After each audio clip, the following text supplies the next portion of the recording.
And welcome to this edition of V Radio and Johnny Walker Dread. I don't know how long it'll take for all of you to be able to hear what I'm saying. Usually about 10 to 12 seconds or so I'm just going to say some things about how awesome it is to be the host of V Radio working with Johnny Walker Dread with these awesome guests that we have. And there we go. I can hear myself on the other streams. We are good to go. Thanks, everybody, for tuning in tonight. Our guests are going to be Wendy Rittenhouse and Mackenzie Rittenhouse. And my co-host today is Johnny Walker Dread. Today we have already kind of discussed with them some of the things that we're going to get into today. There are still pending litigation, so please be aware of the fact that they're not going to be able to talk about necessarily everything that you may want to talk about. So if you're there in the chat, remember that we always engage with our chat, but that doesn't mean I'm going to be able to ask every single thing you may want to be asked in this situation. So first of all, I'm going to let you guys introduce yourselves. Wendy, go ahead and tell them who you are. Hi, everybody. I am Wendy Rittenhouse. I'm Kyle's mom. I'm Kenzie. I'm the youngest one. The youngest one? Yeah. Okay.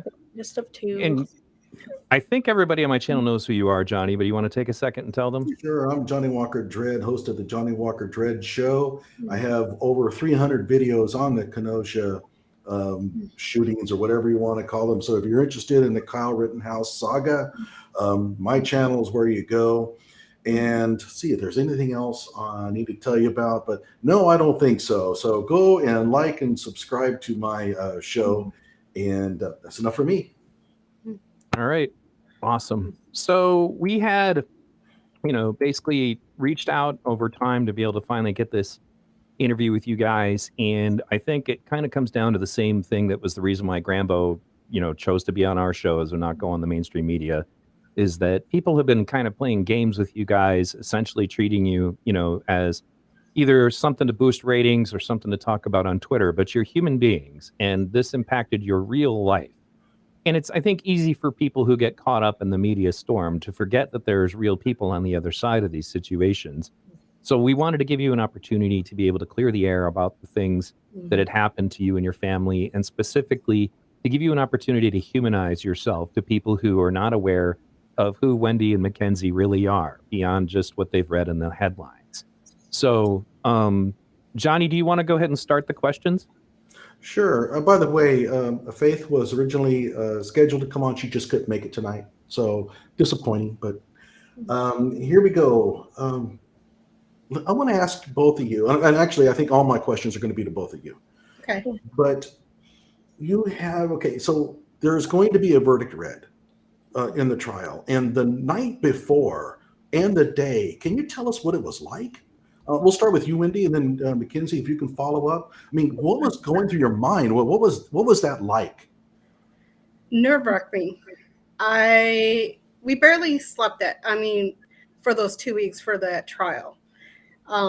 It was listening to the witnesses, listening to Kyle going on the stand, Binger, him talking. That took a lot.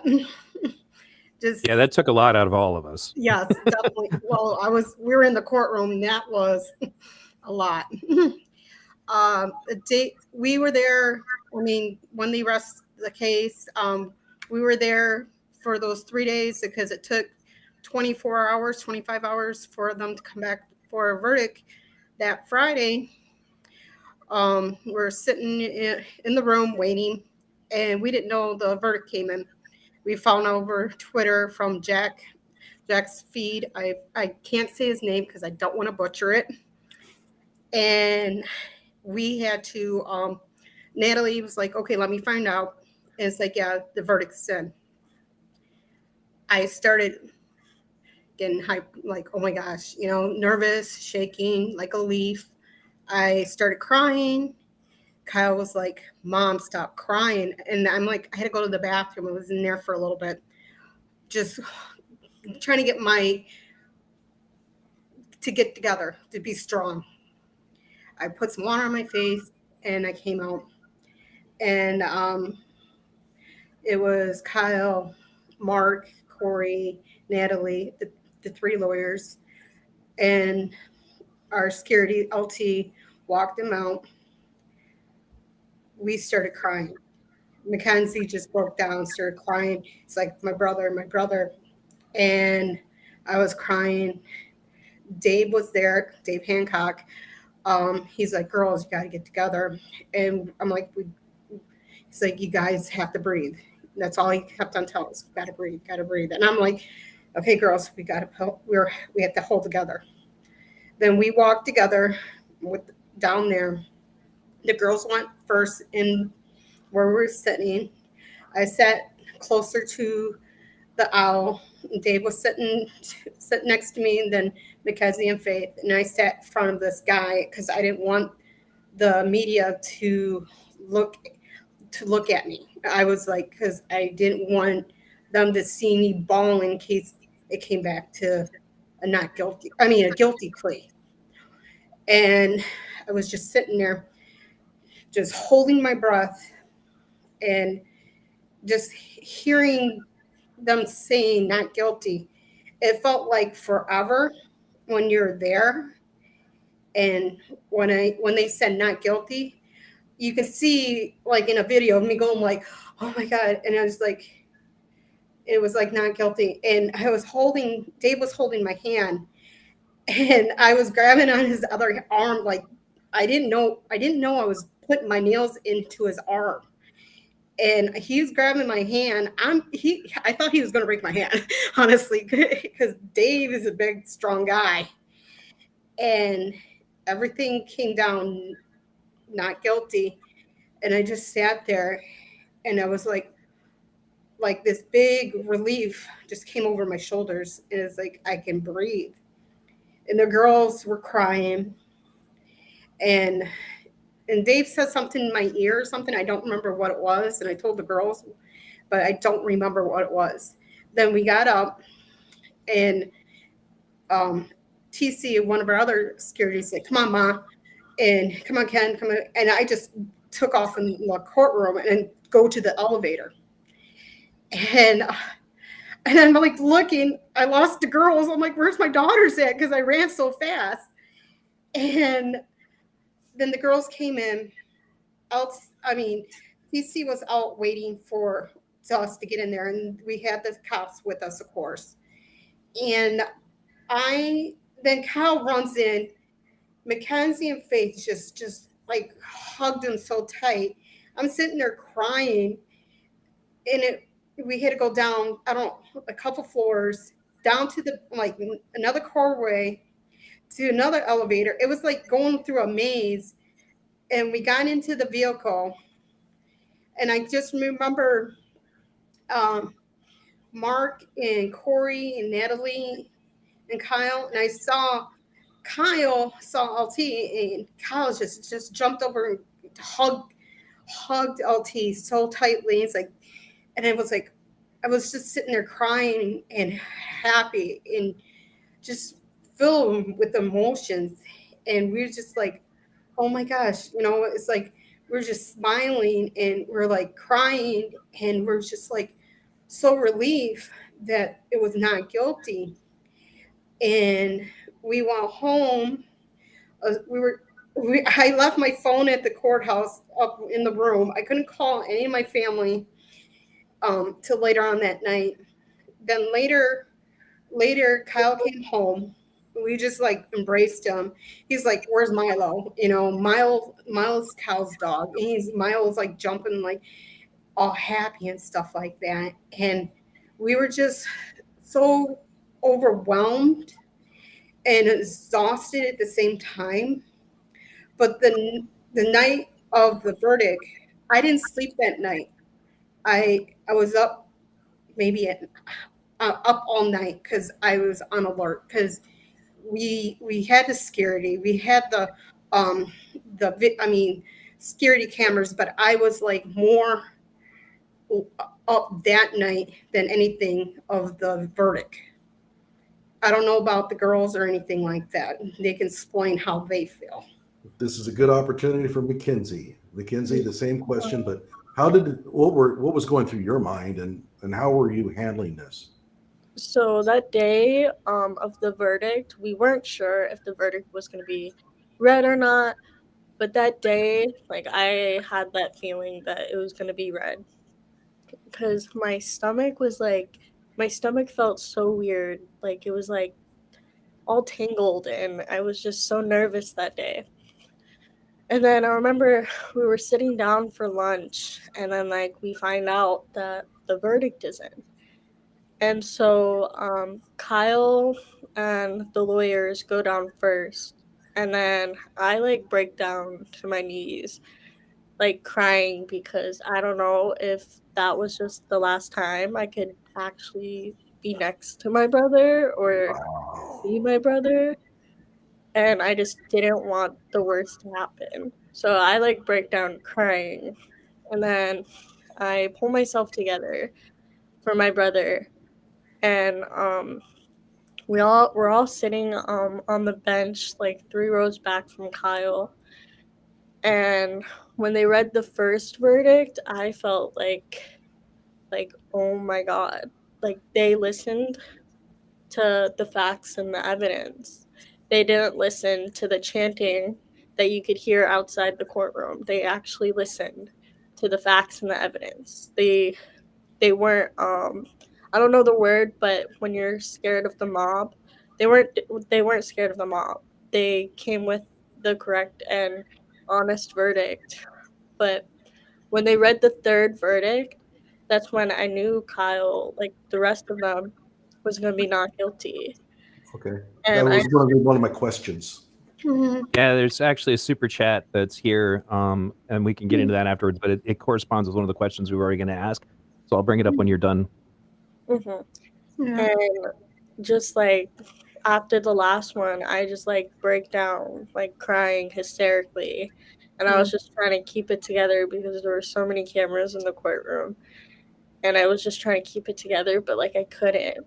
And then as when we get in the elevator, when we rush out of the courtroom, I hug Kyle so tightly and he hugs me so tightly, and I'm wearing glasses and my makeup gets all over the glasses and I couldn't see him. That's how hard he hugged me. Mhm. And that day, like I'll never forget that day. Never forget the feeling of like anxiety just like going away. All of that going away. Yeah, I would So, ask. Oh, I'm sorry. go ahead. Nick. You go ahead, Johnny, and I I'll would go. just ask everybody in the chat, or everybody who is watching, to think about what it would be like if they were in their shoes. I mean, this is your son or your brother and stuff like that. And as Mackenzie said, this may be the last time you ever get to be, actually with him. That's got to be, let me ask you as a kind of a follow-up, but how often did you think about like the worst thing that could happen? I mean, did you imagine, like what it was going to be like? How much did that consume your feeling, or were you more optimistic? I've every day since, you know, since when this happened, every day he could go to prison the rest of his life. I had that he might go to prison the rest of his life. I had to go get therapy from this incident. I talked to a therapist and she was, she helped me out tremendous. And every day I was thinking my son is going to go to prison for the rest of his life. That's all that's all I was thinking about. I'm not going to have my son he defended his life. I was scared to death. People that knew me, my family every day they called me. My one sister, she called me every day to make sure I was okay. And my friends, my true friends, I talk to this day, they still call me and ask how I'm doing. I love them dearly. They're my family. And I just getting through the trial, the ups and downs. I mean, the it's the bullshit of this. It was a circus. It's like every time you turn around, it was a circus, and I didn't want to be in that circus. I wanted the truth to come out. And it was very difficult for my family to go out and stuff because we were scared to death that someone's going to recognize us. And we had the security. I have to say, we had the best security ever. I love them to death. Shout out to LT, Kenny, TC. I could not have a better team to take care of my family. And I put them as my family too, and they're still my family, and I will always love them. You know, they took time out of their lives to protect my family, and I couldn't be so grateful for them. Even with Dave, you know, Dave was there um, uh, a year before. Uh, Dave Hancock. I met him like the 18th and 19th of November of 2020. Wendy, I think I'm going to stop you on here on that one because there's pending litigation. Hope you don't mind. Okay, no problem. I mean, I think And, it was going to be fine, but it could easily veer into areas we don't Yeah. want. And with Dave and stuff, I will always be grateful for Dave and what he did for my family, for Kyle. I will always be grateful for him. And I love him and the guys forever. So, did you want to comment on any of that, Mackenzie, before I get to the next question? It's kind of similar as my mom's. Like, it was always in the back of my head, but I never expressed it towards Kyle when I talked to him. I'd always like tell him that like he's gonna be okay. Like he will be fine. The truth will come out. They will see the truth. But in the back of my head, it's always like they could believe the media. They could believe the mob. They could be scared for their lives, their families, and just say he's guilty to protect themselves because of how dangerous the mob was. But I never really thought about it too much. I've always wanted to think positive. I knew God was on our side. God was helping us, helping me and my brother, my family get through whatever we're going to get through. So that's basically it. I just try to keep a positive mentality throughout. So we got a super chat here from a longtime friend of the show, Lucifer the Doberman. Biggest question: what has it been like personally to deal with the aftermath? We know both of you have had to adjust your lives because of this. Also, tell us some of the positives that have happened because of it. The aftermath, we moved because it wasn't safe where we were at. We're in Wisconsin, in Illinois. We couldn't stay there. We had to uproot everything. We had to leave things behind. And I mean, that was terrible. We couldn't go back to the apartment to get any of our stuff till like later. And the aftermath, we met some really nice people. We're back in the workforce, working and stuff like that. And no one, I mean, where we're at, I'm not going to say where we're at. And it's, you know, we're back doing normal things, you know, and not worrying that someone's going to recognize us. It's like, say, hey, you are such and such mom or something like that. But, you know, there's always that possibility. But we did meet some really nice people where we're at, and we're just doing the norm. Okay, by the way, somebody did mention this. I do not want either of you to respond to it, but I will go ahead and make a statement here because there's going to be a lot of people who are going to be watching this that are maybe not as informed as others.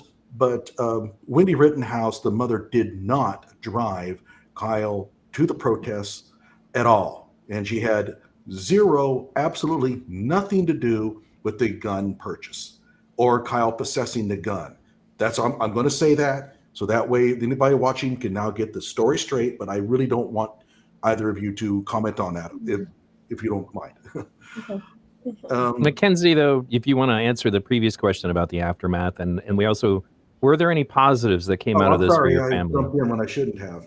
No, you're all right. So the positives, I've grown so much as a person. I've matured. I'm probably like the most matured 19-year-old person I know. I'm like, I take what happened to me, and I take it like really welly. I think it happened for a reason. God made that happen to me for a reason. Happened to my family for a reason, to grow us stronger as people. But the aftermath of the trial, I was like trending on TikTok, whatnot, and 4chan and Reddit with like guys like, oh my god, Kyle's sister. And people were like talking like nasty about me. They were like talking about wanting to do things to me, wanting me to be sexually assaulted and posted on the like a website and all this stuff. And when I read that like people like wanted to pay for me to get sexually assaulted for repercussions, I like did not leave the house for a week. I like cried and cried because how could people think like that? And how would that make it right or like fair, you know? Mhm. And it like hurt me a lot. Like I was scared to go out in public because what if one of these people had said that about me and I walked past them, you know? So I like I was pretty scared for a while, but I'm overcoming it. I haven't gone to therapy at all yet for it. So I'm just like bottling up everything. But that's pretty much it. Well, and that comes back to the need to humanize you guys so that people recognize, dude, you guys are talking about a teenage girl and you're talking about her getting sexually assaulted. Like, but what level of creep and like, just absolutely disgusting person do you have to be to think that that's a funny joke under any circumstances? Yeah. Did And any of it's, those? Oh, I'm sorry. Go ahead, Neil. well, no, it's fine. I just wanted to comment. 4chan is always going to be a mixed bag because you never have any idea who shows up. But there are also, though, people who use 4chan who did a lot to try to help exonerate your son. And for example, the identifying who Joshua Zeminski was, 4chan did that. Passed it on to me, ended up in my documentary, and that's the only reason that guy, anybody even knew who he was or what his involvement was. So it's easy to throw a label on the whole group, but I get it. Trust me, it justifiably so. There are people on 4chan that, honestly, some of them I don't even think they actually believe the nonsense they're saying. They're just trying to shock people, but at the same time, they also meticulously investigate. Like, they're the reason, for example, I was able to find out who Daryl Brooks was, the guy who drove his car into a parade, because some of the people that are on there legitimately are just interested in trying to get to the bottom of things. So anyway, go ahead, Johnny. Well, I was just going to ask, did any of those threats reach the level where you were calling the police? Were they needing to investigate those? I mean, obviously, if they're anonymous, there's not much necessarily you can do, but Yeah, so I didn't go to the police or anything of it because like I felt like, like freedom of speech, like they could say this, but there's no action behind it. So I just like that was the last like thing I've ever read about myself. I stayed off Twitter about everything. So I haven't like that was the last thing I've ever read, and I just put it behind me and just moved on. it's truly amazing. I can't imagine what drives people to do that kind of stuff. But Well, again, people are not real to them. They're just playthings. Like that's one of the reasons we're doing this. So, Johnny, did you want to read the next question? Well, when you go out and you're walking around, do people recognize you? Do they say things to you? Are those things? Do you get any encouragement, or do you catch a lot of flack? I mean, what your daily life? What is it like? My daily life, I go to work, I do my 8 hours, and I go home. It's just one-on-one care. I take care of a little girl with special needs. The family doesn't know who I am. I'm just there to take care of the little girl, and she's wonderful. I love her to death. And when I do go out, it's no one, it's like I'm just another face in the crowd. I am seeing I am seeing a guy, but I didn't tell him my circumstance, what happened to my family. When I moved here, I met a guy, and 3 months later, I told him who I was, and he was like, "Holy shit," And he's like, he goes, "My friends gets a big kick out of 4 doors and more whores," and he goes, "Holy shit!" But he was very, very like worried about my safety. He goes, "I don't want people to know who you are because I'm scared for you." I said, "It's okay. I mean, if it was hindsight 2020, I would never went out. There would never been a us because we were from 2020 till after the trial. When we moved, we saw each other. We lived in a house. That was it. Now we're out of the Midwest. We're in where we're at now, and we can breathe a little bit." Mhm. Mackenzie, how about you? I mean, do people make the connection? I've had it happen. It was like recently. It had it happen where when I was at work, somebody had saw my badge and then they figured it out. But luckily they didn't really tell anybody and they just kept it between, like on the down low. And but I don't really tell anybody that I'm Kyle's sister because a lot of people had viewed me as just Kyle's sister. But I'm Mackenzie. I'm not just Kyle's sister. Like Kyle is Kyle. I'm Kenzie. And I don't want people to put a label on me. Yeah, and that's the reason why you're on the show tonight is because, you are Mackenzie and you are Wendy. And I mean, even when you were interviewed, Wendy, on other shows, they really just wanted to talk to Kyle. They just wanted to hear you talk about Kyle, but we're not here for that tonight. Yeah. I mean, with the interviews before the trial, Mark did not want him to do any interviews. I was Kyle's voice. I didn't like doing the interviews. I was a nervous wreck. And when I did Tucker Carlson, I was scared to death, man. Even Kyle goes like this, "Mom, you're going to be fine. There's going to be 4 or 5 million people watching you." I'm like, "Thanks, Kyle. I really want that." And it made my insides what in knots. And I was like, and everybody, I did not mean to say I will take you down to Biden. I mean, I got shit from my family. It's like, "What the hell did you say that for?" And I'm like, I meant my lawyers will take them down. Not I would like, nope. I was like, I messed up. I'm like, oops. The only thing in the back of my head, yeah, I'm gonna get investigated by the FBI now. Oh my god. Oh boy.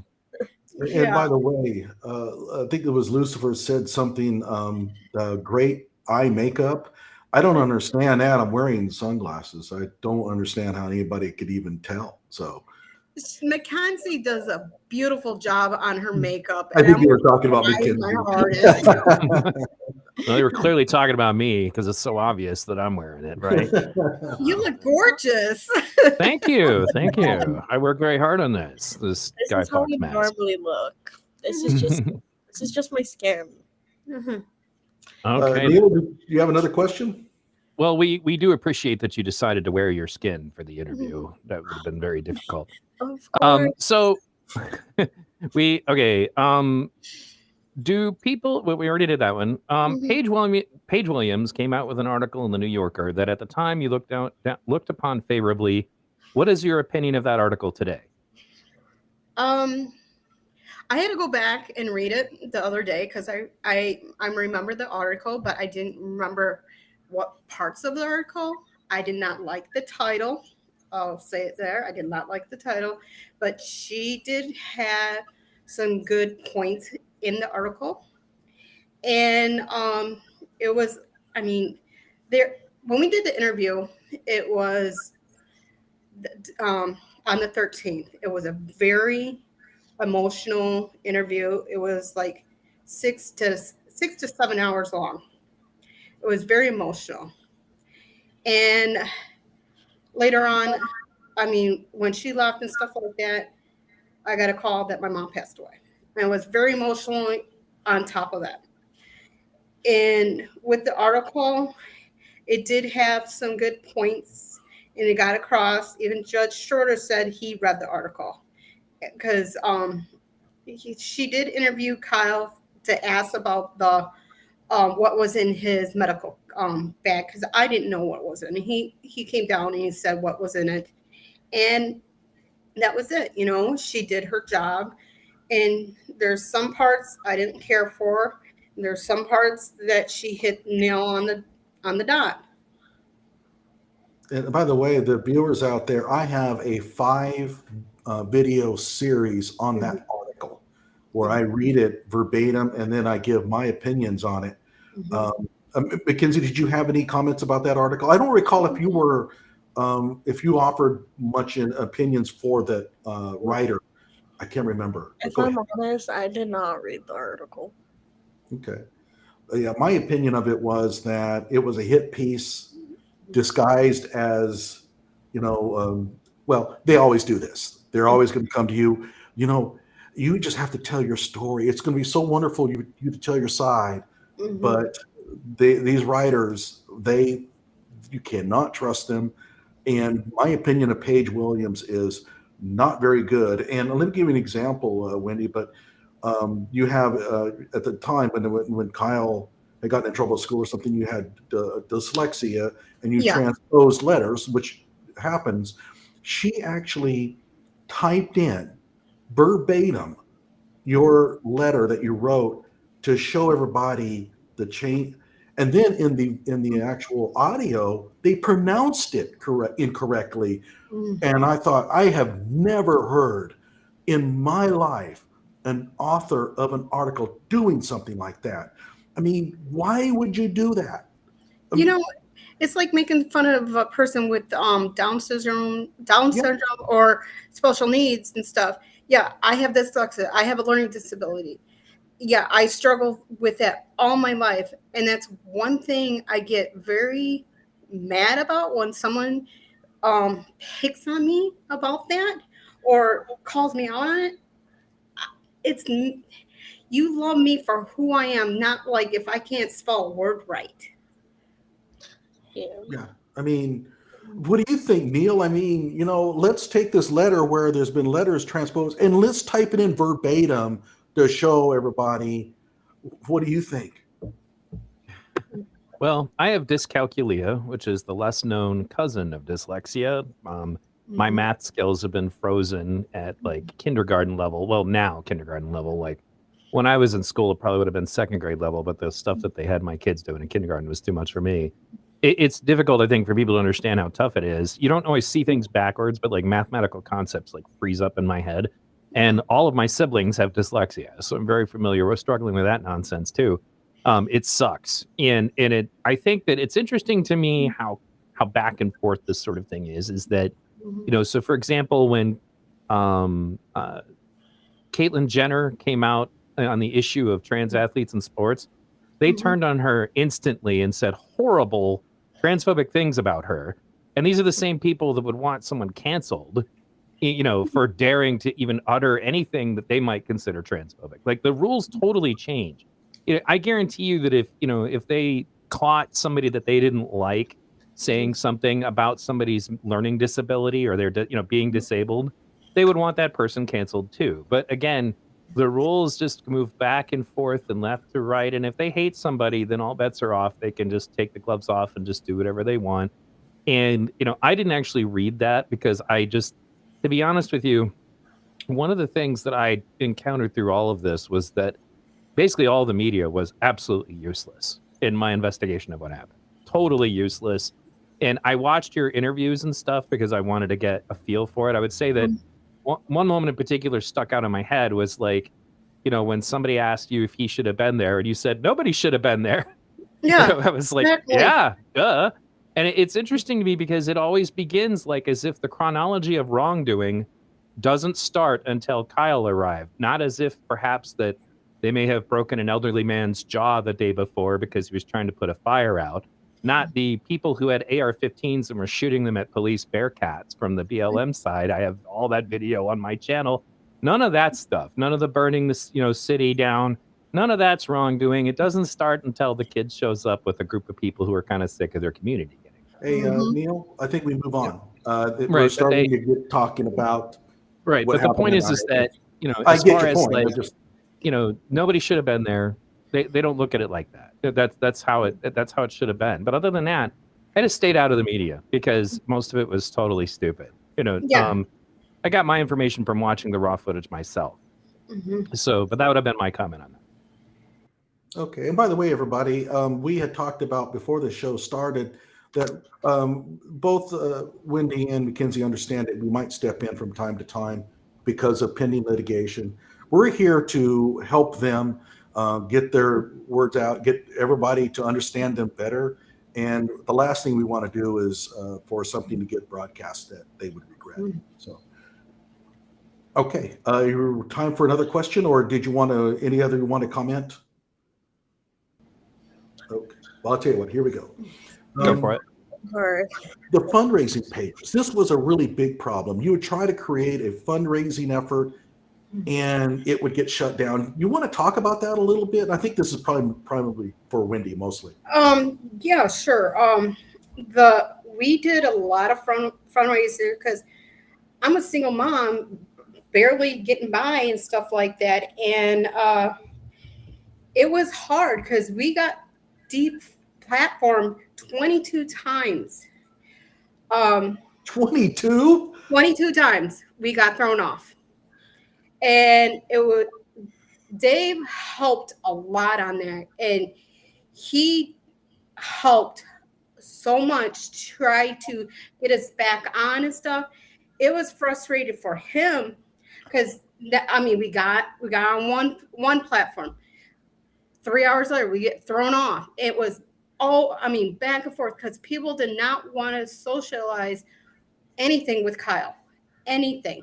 But Dave busted his butt on that, and he worked super hard to get this platform going and going and going. And we finally get it on track, and people try to derail it. And certain lawyers, not mentioning who, tried to don't donate. It was hurting us financially because we were in a red till the trial. And when the trial started, then we started picking up donations and we got out of the red, but we were even. But the 22 times getting deplatformed for it was super hard to raise any money for Kyle's defense. And it was just a big giant headache for all of us that was working for getting this platform started. And I was getting aggravated because Dave was keeping me in a loop and stuff. It's yeah, we got deplatformed again. I'm like, what the fuck, And he's like, calm down, we'll get it, And Dave did his job. He did it best ability he could do. And I couldn't be grateful for him. He busted his butt on that. He made sure we got on the rails and went through and got everything situated. And he did a lot, and a lot of people said some nasty shit about him. But Okay, I'll tell you what. Let's not talk about Dave Hancock much because again, we kind of decided early on that we would not talk about him too much. There's issues. I do have a quick comment that's just relevant but isn't about him. But Daryl Brooks meaning the guy who drove the car into a Christmas parade and killed 6 people, injured 40, he had a GoFundMe up for a week and they never took it down.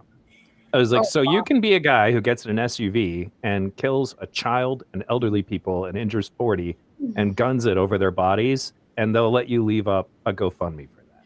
It's crazy. But Kyle gets taken down like the same An freaking day. hour, less than an Yeah. hour.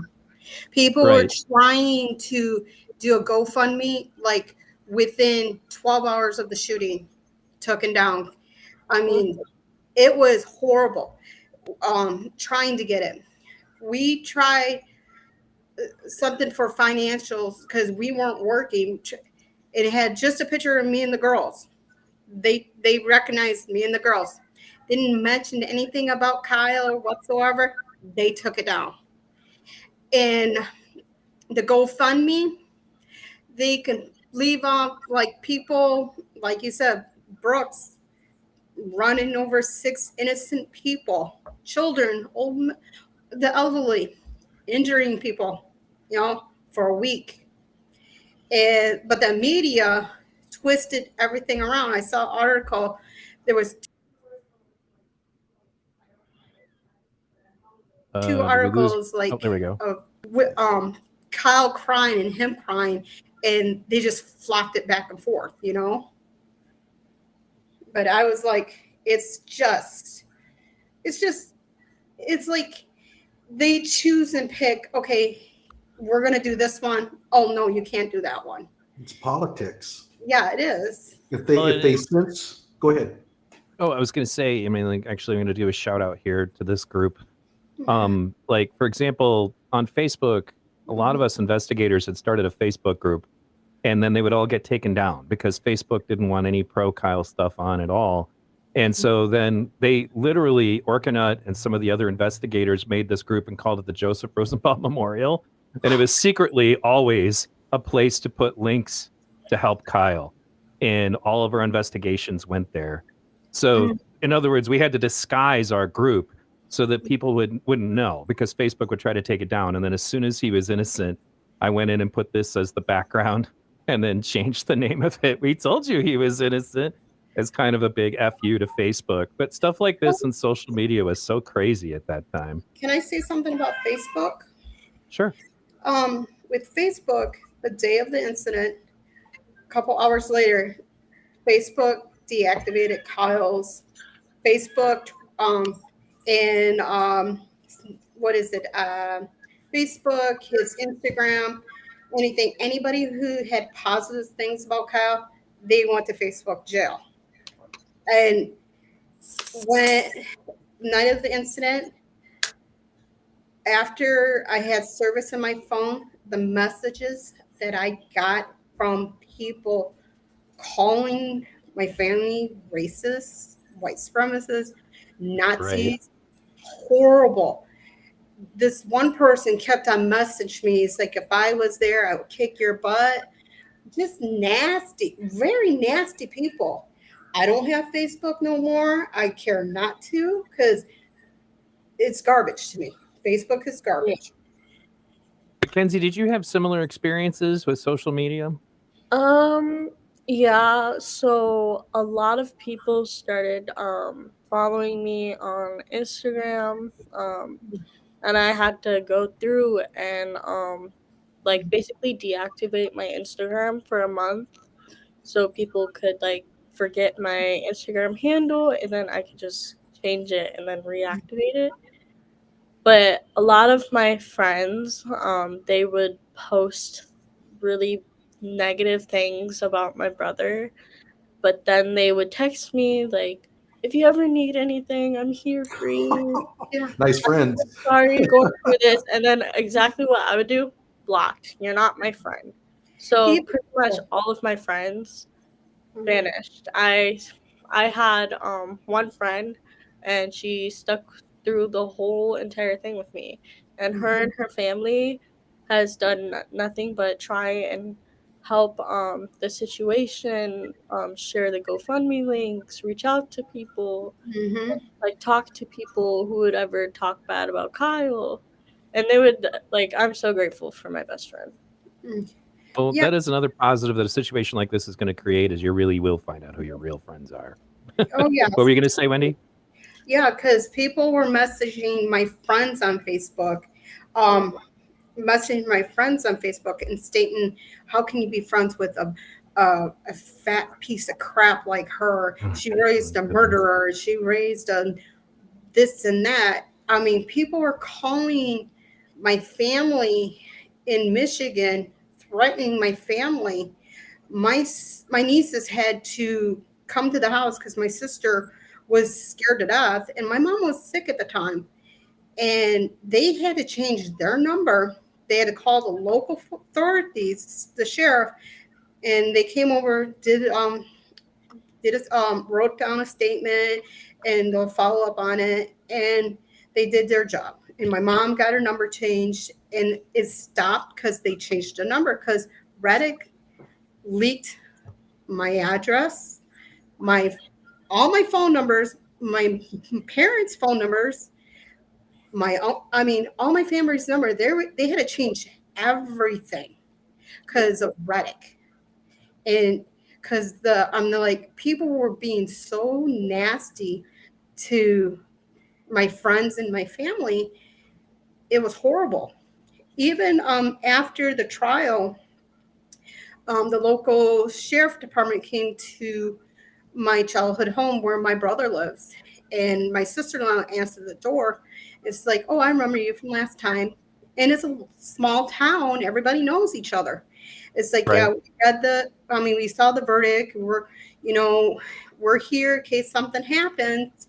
Just give us a call, because we remember from the night of the incident what happened to Wendy's mom and stuff like that, people calling and stuff. And the local sheriff department did step in and helped my family. Mm-hmm. So, friend of the show, Logical Checkmate, just sent a super chat. I'd like to pull it up. I think we've kind of went over some of this already, but Cheers, can I ask you, what were the darkest moments of the saga, and how did you get through them? I think we kind of already went over that, but what was the moment you started to see hope? I imagine when the entire media apparatus and Biden were lying about Kyle, it must have been tough. So when was hope?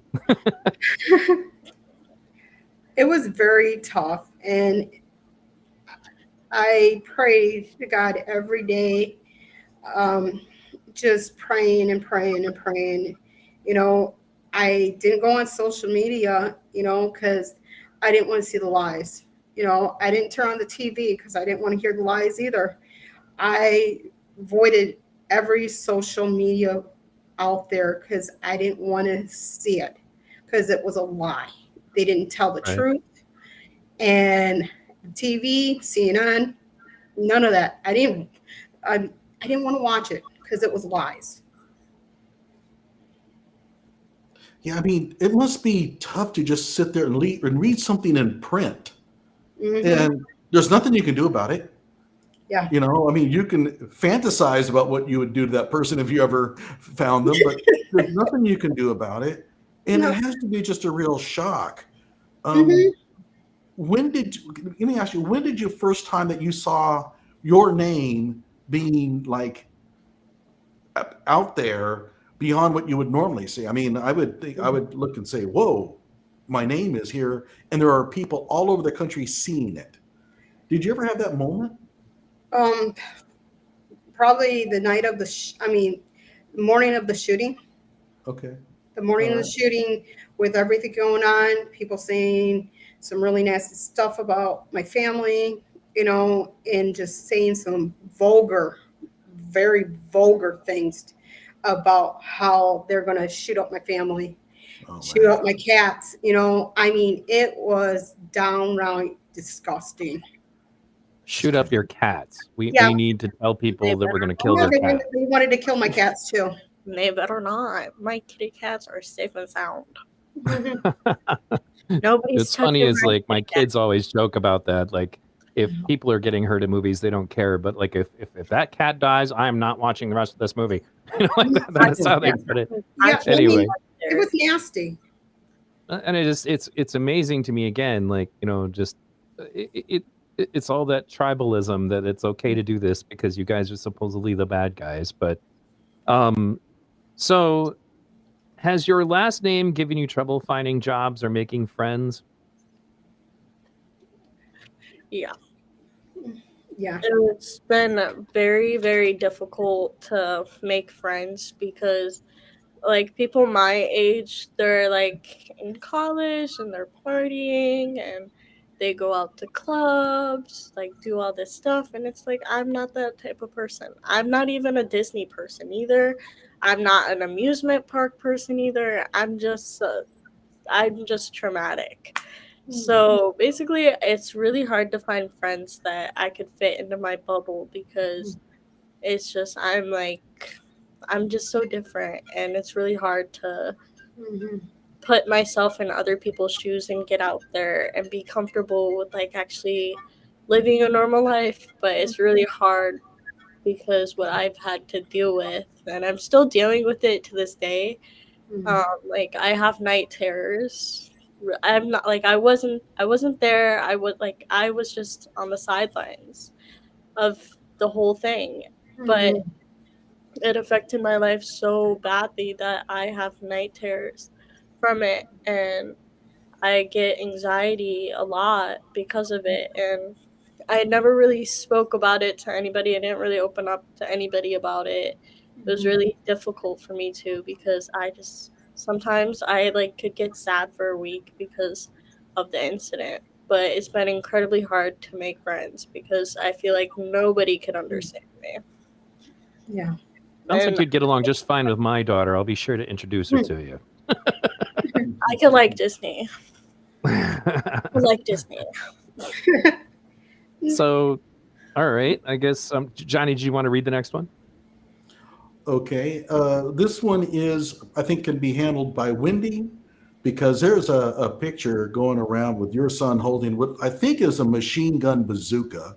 He's like 9 years old. And I'm telling you, that is a terrifying weapon that he's hanging. He's holding. Oh my gosh. Tell us the truth about what happened there. Okay. My friend, he built it.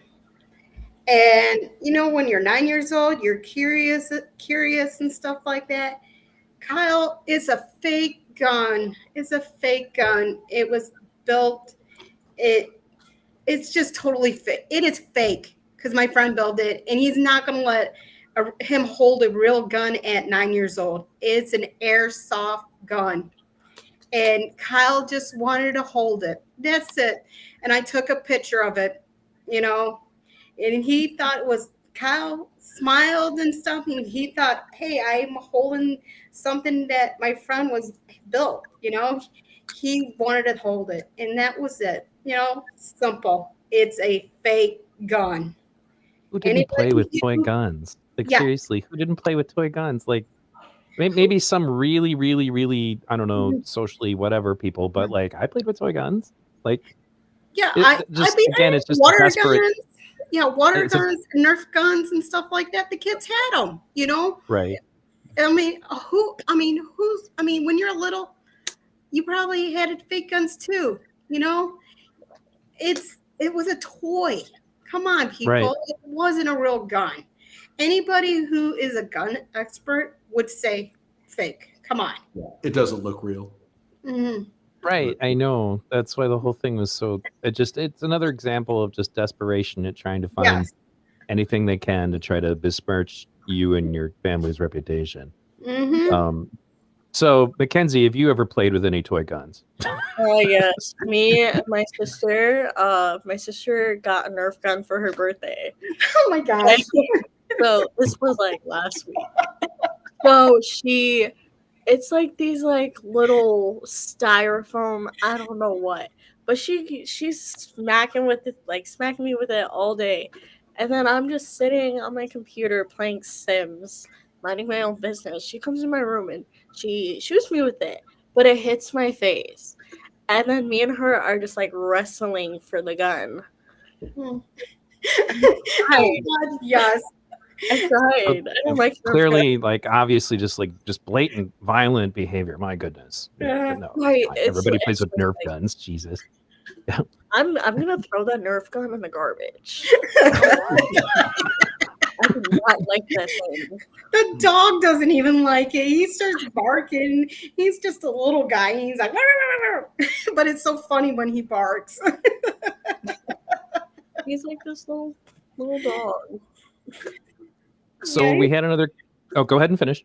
I said, he's on the couch sleeping. He'll be up all night. Okay, so the question is, do you watch Johnny and I's YouTube channels? And if not, why the hell not? I watched some. I watched some of your videos. I mean videos, and some of them I'm like, I was doing my family thing, cooking dinner and stuff like that, and wasn't on social media because I didn't want to hear anything. But I know you guys were very positive towards Kyle and broke down the videos and stuff. I can be grateful for you guys doing that. And I am trying to catch up on videos, but some certain videos I can't watch because I get anxiety from it from the That's night totally of fair. the shooting. I couldn't watch.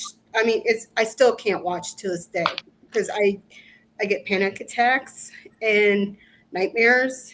And when the 3-year anniversary just happened on the 25th, I couldn't sleep, and I was just having a very bad day of anxiety and being overwhelmed. I was in my room with the door shut because I didn't want to socialize with anybody.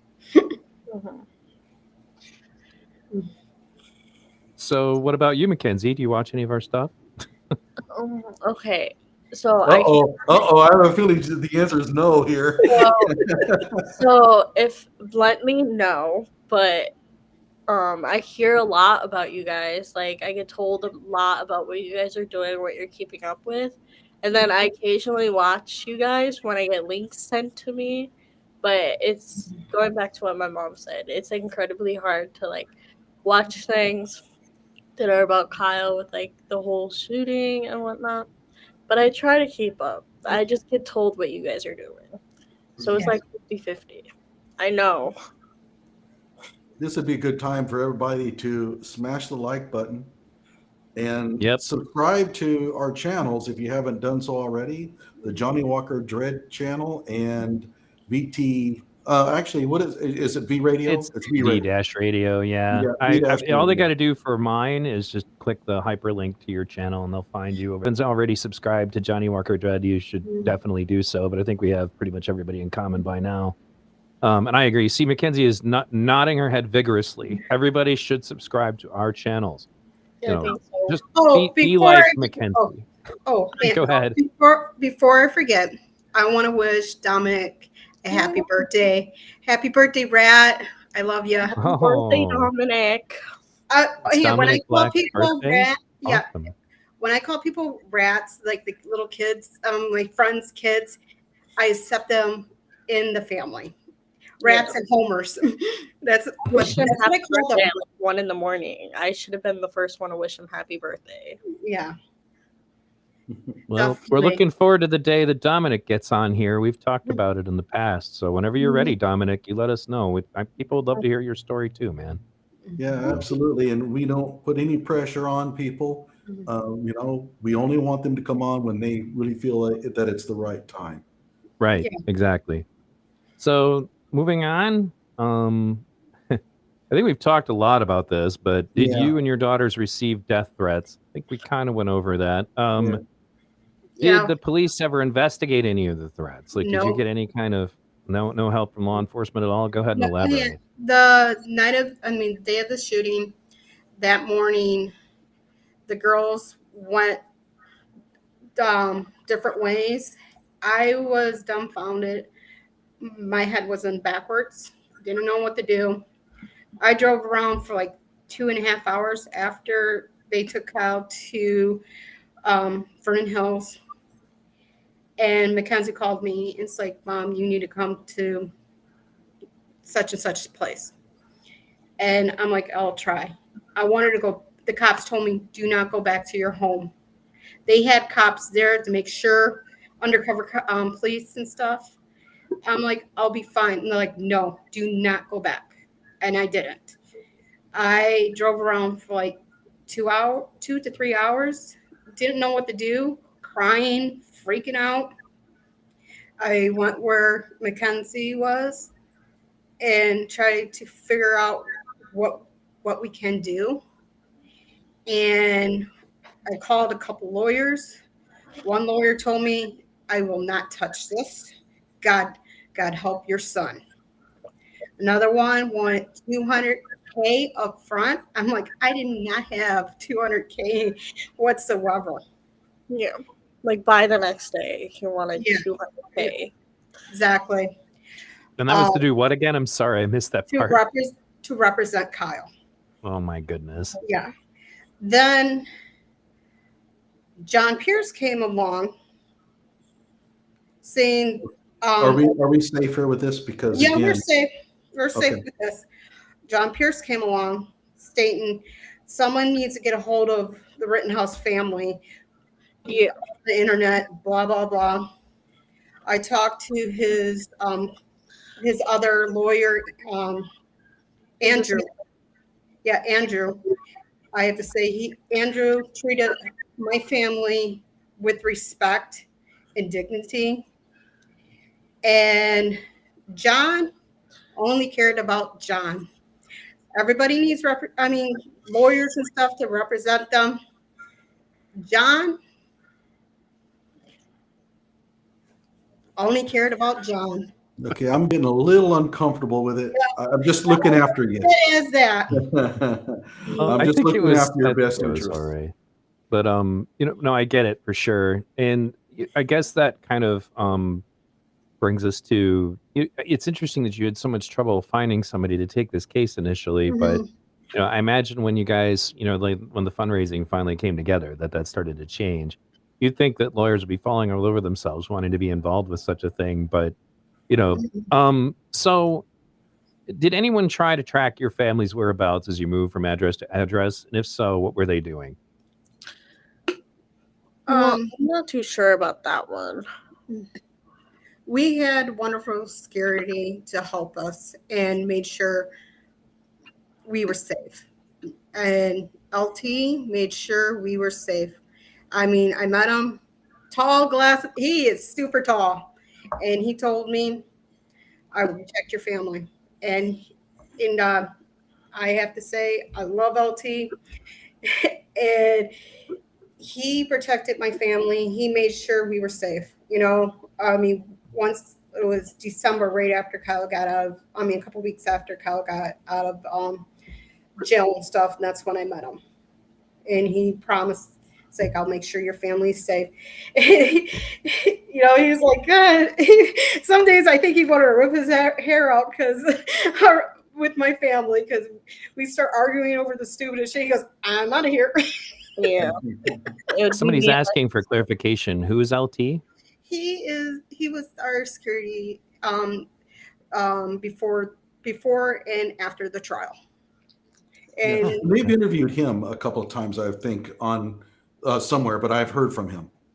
He's wonderful. I mean, he made sure everything was to the T. We had an incident that it was the old landlord that drove in the property, and Kyle was outside with Milo, and he hit the panic button, and LT was like right there and then, and he's like texting me, do not come to the house, because I was at the Walmart getting groceries. And I'm like, what am I supposed to do? I'm like, I need to go home. I need to protect my family, because I was always like the protector of my family. And when the guys came along, it was a different role for me, because they were protecting my family, and I was always the protector of my family. And they knew it. It's like, it's Wendy, I got this. I said, I'll have your back too, because I'll be right there if something happened. And they're like, no. They always tell me, no. I'm like, right. They always told me, I got it, but they did wonderful. I mean, I love them to death. Did you want to give a shout out to Natalie Wisco as well? Oh, I love Natalie. I love Natalie. Yeah. Natalie is like the most beautiful lawyer I've ever seen. Her hair is like everything. Her hair is natural. It's naturally that color. And it's so amazing. I love her so much.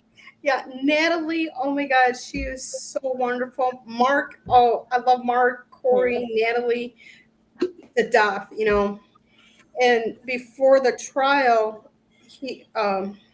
they wanted to talk to those girls to pair us. It's like, okay, don't be talking, blah, blah, blah. And Mark goes, he looked at me, we're not going to say anything to no one, right, Wendy? And I'm like, what are you looking at me for? I'm like, because we know how you are. I'm like, I was scared to death. I mean, when we pulled up, it was Kenny and TC in the vehicle, and us girls in the back. And TC was like, okay, okay, girls, we're gonna do this. And the girls went first, and then media just swarmed us. I mean, it's just swarmed us and stuff. And I was like freaking out. I was trying to hold it together. I was like, oh my God, because these people were like, you don't know if someone's going to jump out and stab you with something or just Sure. knock you over or put a microphone in your face. And the girls went and I went, and TC was like right there. And when it was getting more and more, LT will come in and media. I remember this day, the media was like all over us. And I grabbed LT's arm and he goes, it's okay, I got you. And I'm like, you just be okay, just go. And he goes, I got you. That's all he said, I got you. I'm like, okay, LT, just make sure we're safe. Then closer to the verdict, we just went in the back and they just dropped us off in the back and we just went through the back, and they didn't let anybody in because we had to go through metal detectors and stuff like that. And we were like, I wanted to do that, you know. But when when Kyle testified, it was a very emotional day for all of us. The girls didn't go. It was just me and our jury consultant, Joanne.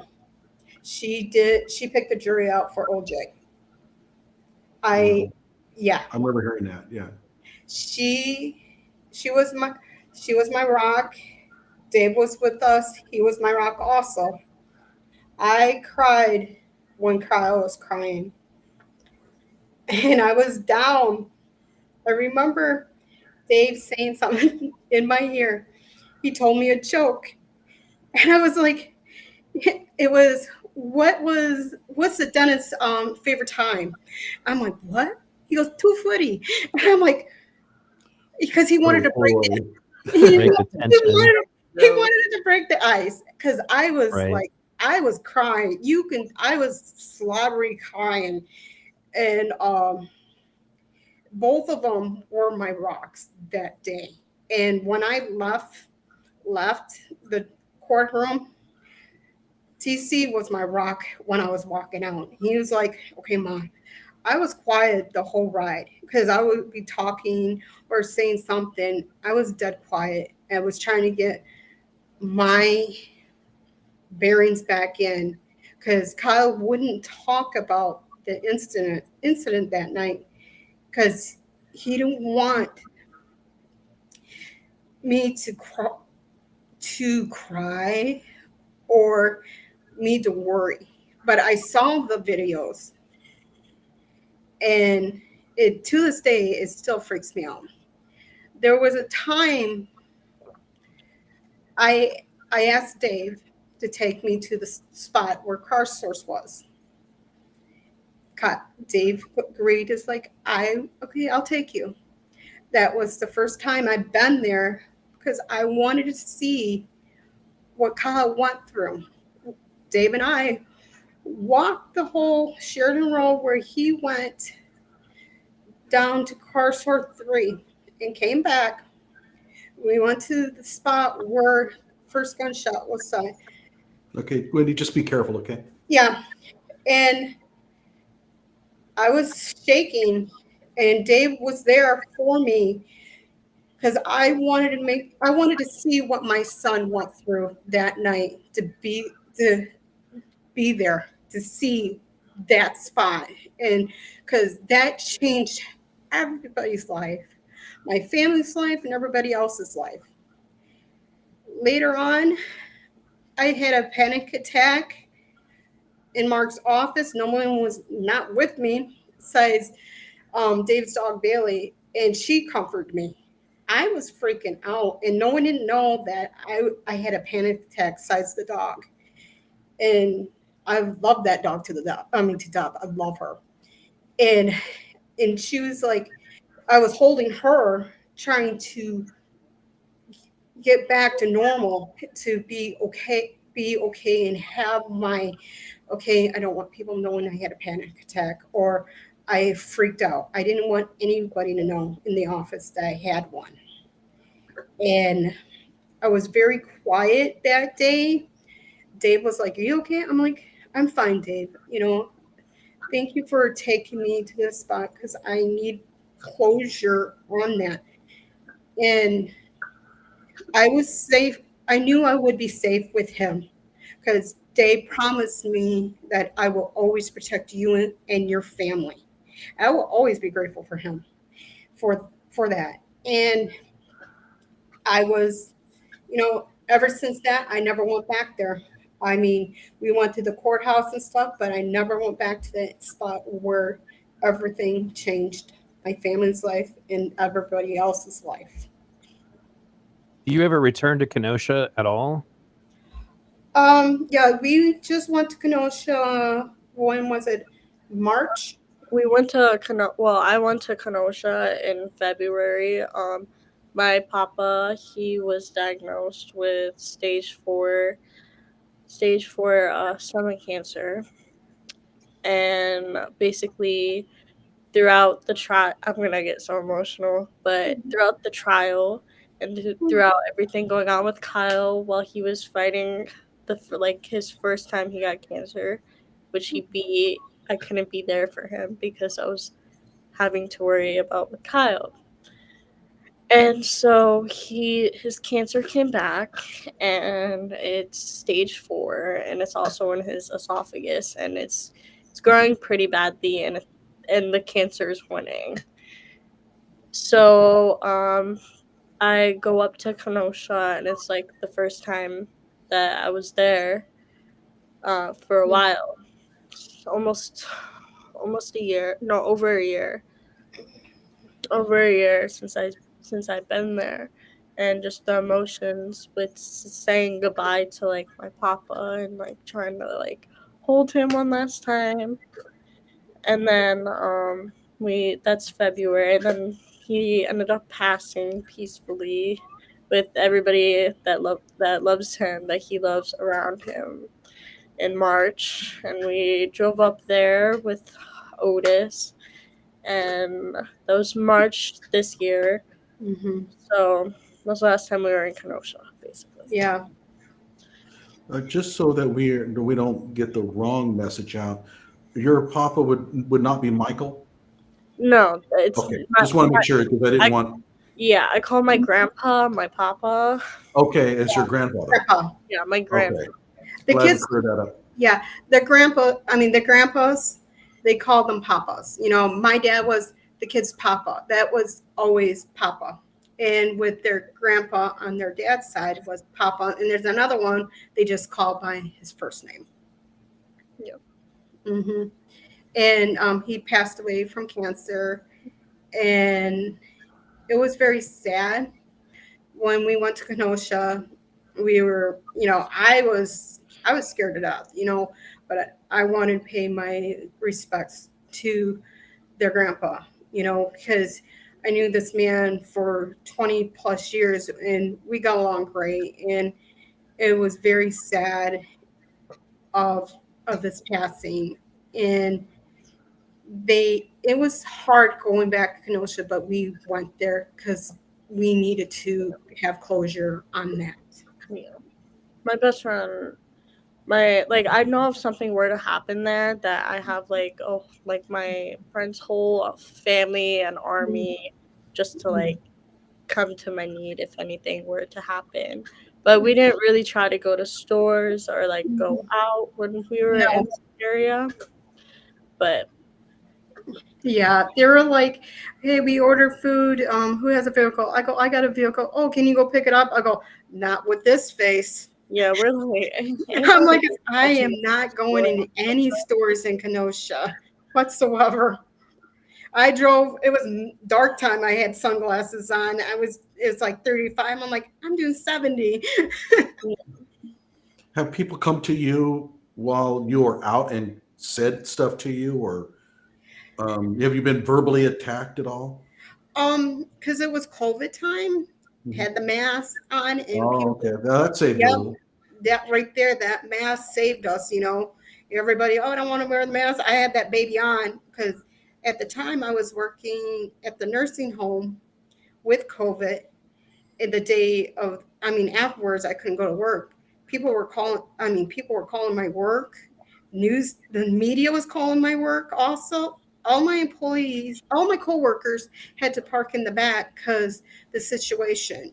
And it was very difficult for my coworkers, and people were trying to find me and my family to do, I don't know, God knows what, Yeah. and it was a difficult time for my family. One of my friends, she thought, one of the nurses goes like, "Is Kyle shot someone?" Everything, they didn't believe it. Then her boyfriend calls like, "Kyle's on the news. Kyle's on the news." Yes, there's Sasha. Sasha. Yeah, I can Okay. call it Sasha because she exaggerates her O's. yeah. Oh, okay. Yes, and Well, she obviously had something she wanted to add too. Yes. So to all of She's you my cats baby. listening out there, if you cats were ever concerned about how the cats of Kyle Rittenhouse were impacted by this incident, you now know. So please continue. my coworker, her boyfriend called her. It's like, Kyle shots. There was a shooting, and Kyle was involved and stuff. I didn't pick up none of my phone calls. I didn't text anybody because I didn't know. I was like, I fell off the face of the earth because I did not. I said, okay, tell me something about myself that me and you know. My one friend goes, you love cats. You hit on this person all the time.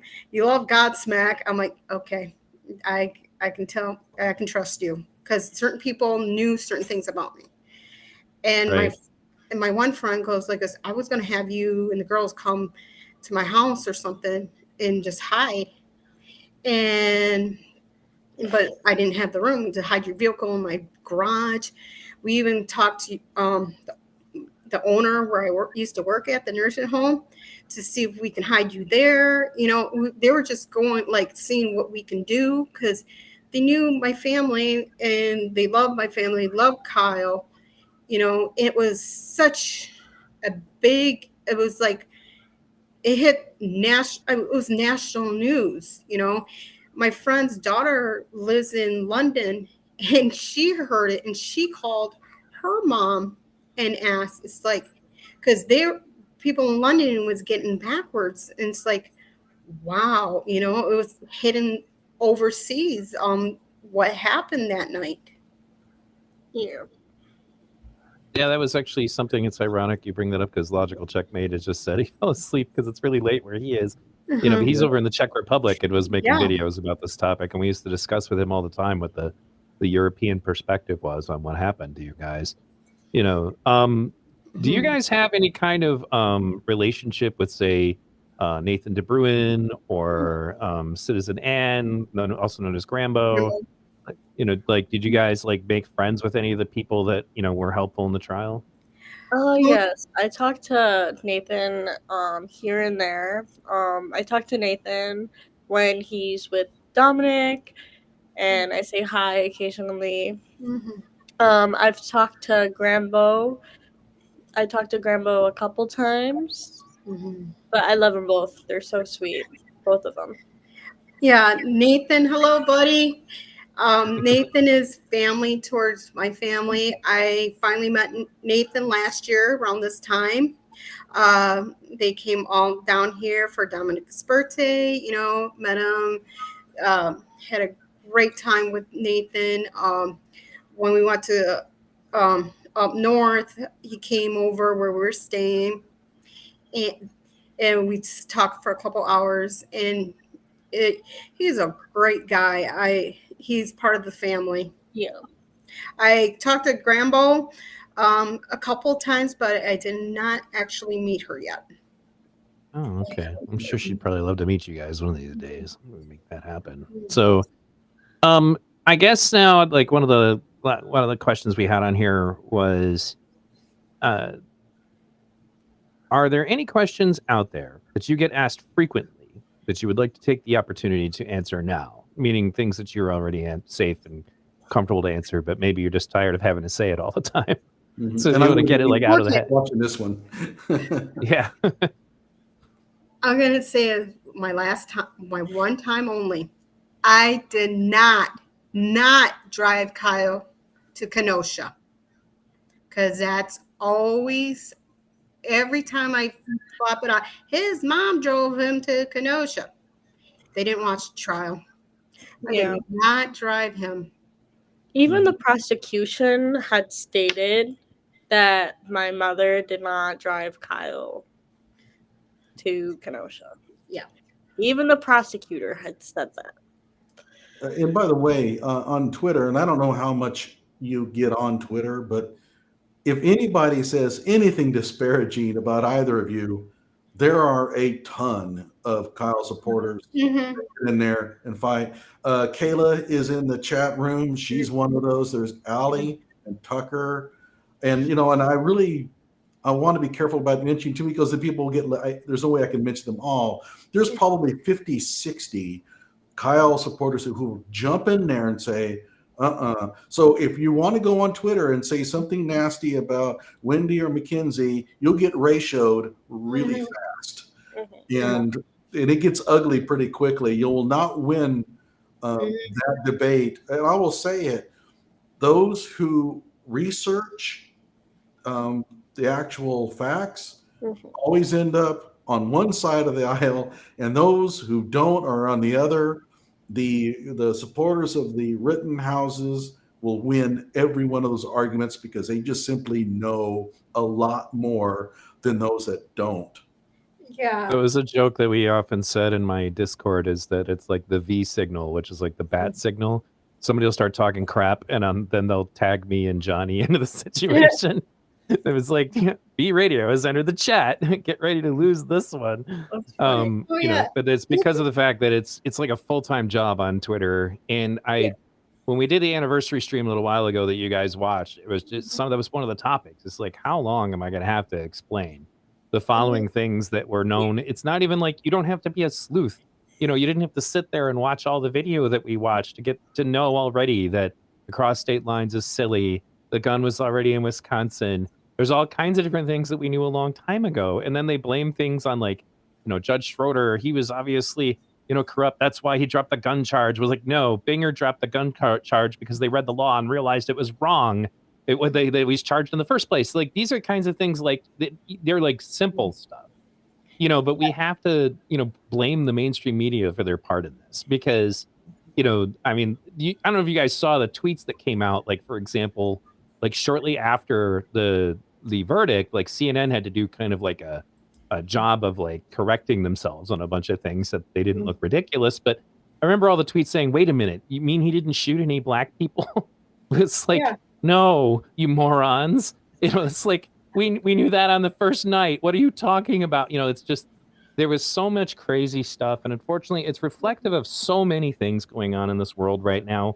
But I think it is important for, to bring up what Johnny said, which is just that, for any time you guys are dealing with this nonsense, you've got to just focus on the people that support you. I mean, they're all over my chat right now. That's why I keep highlighting some of them. It's just to say, hey, way more people support you in the long run. Only people who don't know what the hell they're talking about don't.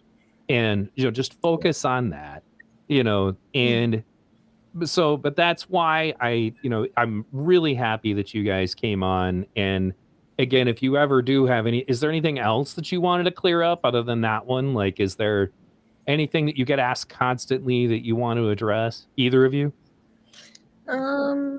Normally if I get asked like the same question over and over, I just like don't respond or don't read it. I just like, are you stupid or stupid? And I just ignore them. I go on about my day and let them wonder if they keep on asking me. It's like after. Well, if I you're mean, taking joy in that, I won't interfere. Go ahead, Wendy. I mean, I had my Twitter account for the trial. And after the trial, I it's like I changed my name and call it a day because Mm. I don't like social media because it's always one sided, and I'm like I'll go on it here and there, but it's like it's the same cycle over and over again. But I have to say, some of those memes are quite funny, and like I chuckle at them. You know, people. I know Kyle's gonna get mad at me. Okay, hold I it. have. If Kyle's going to get mad at you, might not want to say Kyle's it. gonna be mad at me. I started laughing so hard when someone put makeup on him and he looked like a clown. I started laughing so hard. He's like, I know him. He's like, what the fuck? You know, to me it's funny. I mean, I have to laugh. Certain things are you have to laugh Should at. we have him recreate it? Yeah, you know, it's quite. Sometimes these people take time out, like, okay, let's airbrush some makeup on them. Let's put a clown thing on it. Put Bigfoot in the background. Yeah. It's to me, I get a chuckle out of, but it's like you took like what an hour of your time just to make a meme to make like, hey, look at me, you know. But it's such it's to me, I get a kick out of it sometimes. I just have to laugh about it. Yeah. But you know, my family has a sense of humor. We just laugh, you know. We just laugh about it, you know. It's like, yeah, You might as well. That's honestly probably the best way to go about it at this point, and it'll help to Mhm. dissipate the stress and all that. I mean, Yeah. really, there's, honestly, justice was done, and I often think, about like just how much the world has changed because now we've all got cameras in our hands. Yeah. Imagine how all this nonsense would have went down if we didn't have that. Like if it Mhm. was just the words of people there against the words of other people there, and it definitely also just changed the country in a lot of ways. And it's still rippling. We'll see how it goes. And I'm happy that you guys have been able to stay strong, through all of this, and I hope that you will continue to do that. And I imagine, things are probably starting to die down. Like you guys are probably getting less of it now, right? Yeah, you know, Mhm. we do, you know, we're just normal people, you know. We go to work, we do our jobs, come home, make dinner, sit down and watch some TV and do it all over again, you know. And we're just, you know, we were thrown in a situation I mean, Kyle had he how can I say it? It was self-defense, you know. we were we were in there. We stuck by him from that moment and on, and we'll always have Kyle's back, always. And I love my son. He's my only boy. He he's my hold. He holds me back when I'm mad, you know. And our family changed so much. We were strong as a family then. We're stronger now, you know, with all the bullshit aside. You know, we're a family, and family will always have each other's back. I love Kyle. He's my little Homer, you know. And he has this, before this, he had this wellness of he wanted to take care of people, you know. And you always have that. You always have that, hey, I'm here to take care of you, you know. Even when if I don't hear anything from him, you know, he'll call and say, hey, mom, what you doing, you know. Or I mean, he last year, one of my cats passed away. He got in he was in Texas at the time. He's like, I'll be right there, because he knows how I am. He got at the house. He's like, mom, you okay? And I'm like, I'm crying still because one of my cats passed away. And Faith goes, mom didn't eat anything for like 2 days. And he was in the kitchen making me something to eat because he wanted to make sure I was okay. He's like, mom, you need to eat something. And that's the character I always loved about Kyle. He always made sure we were okay, you know, and he has that I will always be there for you, Mom, no matter what. And I love that about Kyle. You know, even with the girls, they have their characters I love about them. They always ask, Mom, am I your favorite? Am I your favorite? Am I your favorite child? I go, see, because it's like, it's me. I'm just saying, like, I cook dinner every night. I clean the house every day. How can I not be your favorite? I always tell them it all depends on the day of the week. That's a good answer. 7 days a week. It's Kenzie. You know, I said, no, I don't have a favorite child. Everybody goes, oh, before this, they're like, oh, it's Kyle. It's Kyle. No, Kyle was not my favorite. Yeah, Kyle came to work with me. Kyle went to the grocery store. I rather take Kyle's okay. Yeah, Kyle's okay. I rather take Kyle shopping with me than the girls because we were in and out of the store in less than an hour. We were in that store for like 10 minutes. Even school shopping, he goes in, grabs what he needs, like, Mom, I'm done. I said, Kyle, thank you, because I don't like walking around the store with Mackenzie. And 2 hours for a pair of shoes one time for that girl. And it was the first shot. 4. It's hard finding size 4 shoes. We were just discussing this. So, well, I want to say personally, Mackenzie is my favorite of your kids because she came on the show. So, you know, that gives her big points for, I would say, for me and Johnny. Although So, Faith was upset that she wasn't going to be able to make it out. well, you know, Yeah. she can come next time, you know, and then she can be our other favorite. You know, Faith is equal like opportunity. a copy of me, you know, a lot younger. Mhm. Everybody says, oh my God, your kids look alike. No, the funny story, Kyle will kill me now. When the girls were little, Hannah Montana was No, don't tell this, Mom. This is embarrassing. Oh, we want to hear this one. Kyle, if you're out Mackenzie, there, you your quiet sister over is there. trying to save you right now. no, it's about Kyle. They put a wig on him and they put a wig on him, the Hannah Montana wig, and he looked a carbon copy of Okay, him. hold on a second. Wait, I just want to step in. It doesn't look like Mackenzie wants this broadcast. Yes. But it was quite funny. Okay, We'll leave take it at your that. word I'm for sorry, it, but you know, if you have any photos of it, I will unofficially like Oh to see no. them. It's so I'm just kidding. I remember when the kids were little, Mackenzie and Kyle got into it. Mackenzie went back in the house, grabbed her purse.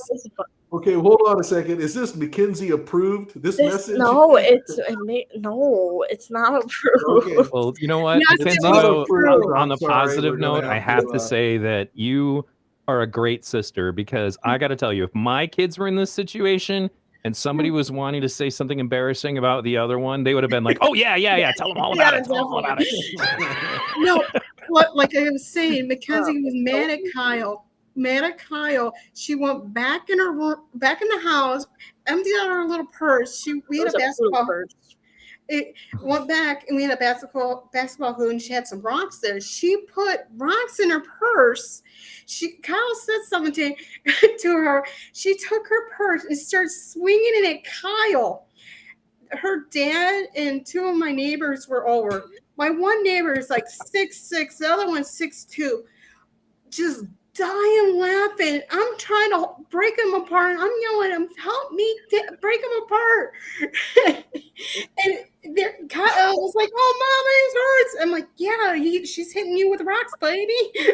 Okay, I wouldn't say that they were rocks. They were like pebbles from the side of the road. Like nothing too serious. Well, But okay, it was that wasn't that bad, Mackenzie.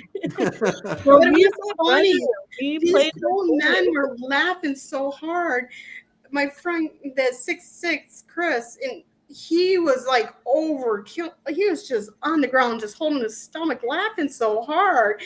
And my other friend, Clint, was just dying laughing, just crying because this little girl, like 40 pounds, 6 years old, with rocks in her purse, is just like, bop, bop, bop. But it was quite funny, but not for Kyle. Oh, He forgave me. Yeah. Well, I'll tell you what, if he wants to get revenge, he is free to come on the show anytime and tell any disturbing / funny stories that he wants. So Kyle Rittenhouse, if you're listening and you would like to come on and share some embarrassing stories about your siblings or your mother, you know, we are equal opportunity when it comes to that kind of silly stuff here. So If he Yeah. if he shares embarrassing stories about me, I'm gonna share embarrassing stories about him. I know one more. oh, This I know could be one very more. lucrative. the gauntlet has been dropped here on V Radio and Johnny Walker Dread. Kenzie No. Rittenhouse versus Kyle Rittenhouse in a Nerf war. Tune in next week. No, So- Mackenzie's my feisty one, man. She is my firecracker. Oh. She's, I mean, Ever I since love, kid, I used to listen to Godsmack with my mom and my dad. I used to like listen to Pantera. I grew up on like Motley Crue, Nirvana, all that stuff. I was like a little alternative, and I acted like a boy when I was younger. I love Godsmack too, by the way. I yeah. love Godsmack. Oh, yes. I'm still a Of Of fan. course. So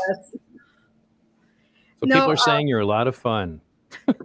You know, $5 super chat for Lucifer the Dobrin. A lot of people I are know- laughing about your family stories too. Go ahead. I'm sorry. you know, we're just a normal family, you know. We have our ups and downs and stuff, but we're always have each other's back, you know.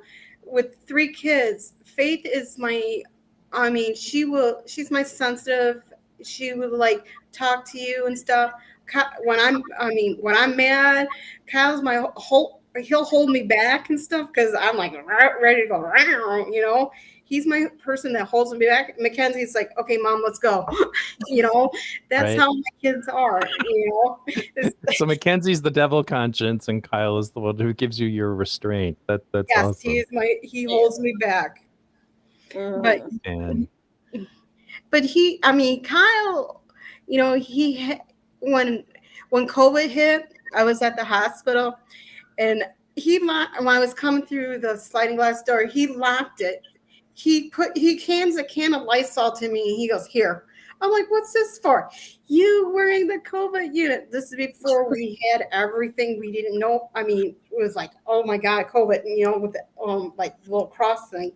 He tells me the Lysol, he goes, "Spray yourself." I looked at him. I'm like, "Kyle." I'm like, "Why?" He's like, "Yeah, you spray yourself because we don't know what this shit can do." And I'm like, right. myself with COVID, took my shoes off and went straight to the shower. But still, he's like sitting back, like when I was in my room, he's like talking to me out in the hallway. He's like, "How was your day? Did it, you know?" And he's like, "Yeah, how bad was it?" I'm like, I said, "It was bad, buddy. I mean, really, really bad." He goes, "Oh," and he goes, "That's bad." Then I went back to the nursing home, and he was like, "Mom, how is it at the nursing home?" I said, "It's bad. I mean, once the residents went out to the hospital, they never came back. You know, it hit our nursing home so bad. It's like we lost 20 people in a month or less than a month with COVID. And I lost my favorite resident. He was such a sweetheart, and I still have I found a little picture of him in looking for something. I'm like, oh, my little Leroy. He was such a sweetheart. So that's what you do then, is you care for people in a nursing home? Right now I used to take care of the elderly with dementia and Alzheimer's up in Illinois. And when we moved, I was trying to get my CNA license transferred. It was a lot of red tape for me, and it just relapsed after 2 years because if you don't use it, and within 2 years you have to get recertify it, and it's just been a hassle. And I found a job in the healthcare field. It's a one-on-one care, taking care of a little girl with special needs. She's total care. She's nonverbal, but she understands when you're talking to her. G2, she's diapers. She doesn't walk, wheelchair. She goes to school, and she's a sweet little girl, but she does have her moments in the beginning. But now I make her laugh. She loves cats. I make cat noises for her, cow noises. You know, I do therapy with her. And she's 16 years old. She's such a pretty girl, you know, and some days she has her good days and some days she has her bad days. And before, Thursday before the incident, I was sad and she picked up on it and I was changing her and I told her, come on, baby, get up, sit up over me. And she sat up and she knew I was sad and she hugged me. She hugged me and I'm like, I said, oh, baby, thank you. And she goes, and she hugged me more. I said, you knew I was sad. And she smiled at me. I put her back in her chair and we just watched her shows and stuff like that. She sensed that I was sad and she can pick it up. She's very smart, but she can't verbal what she's saying. But she's adorable little girl. And it really like it says a lot for you that you're the kind of person who takes on a job like that. It is to be a very special kind of person who has that kind of empathy and compassion and patience. I have to ask a personal question. Mackenzie, you said you listened to Motley Crue. Yeah. No, there's nothing wrong with that. You see, I'm an 80s rocker, so I was like, wait, what? You know, other than my daughter, who for some reason like has the same musical interest as me. But it's one of the reasons I wanted to ask you this. This is almost kind of a segue, but like, how do people in your generation discover music like Motley Crue? If they were raised right. Oh, mom's putting up. Okay, I see what you got there. No, All right. Okay, Mom, if I'm honest, it was Dad. And me too.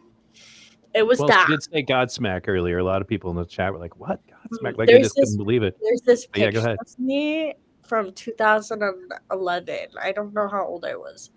I don't want to do the math, but I had like raggedy hair and I was just wearing an oversized Godsmack shirt, like just staring at the camera, and I looked like a zombie. Yeah.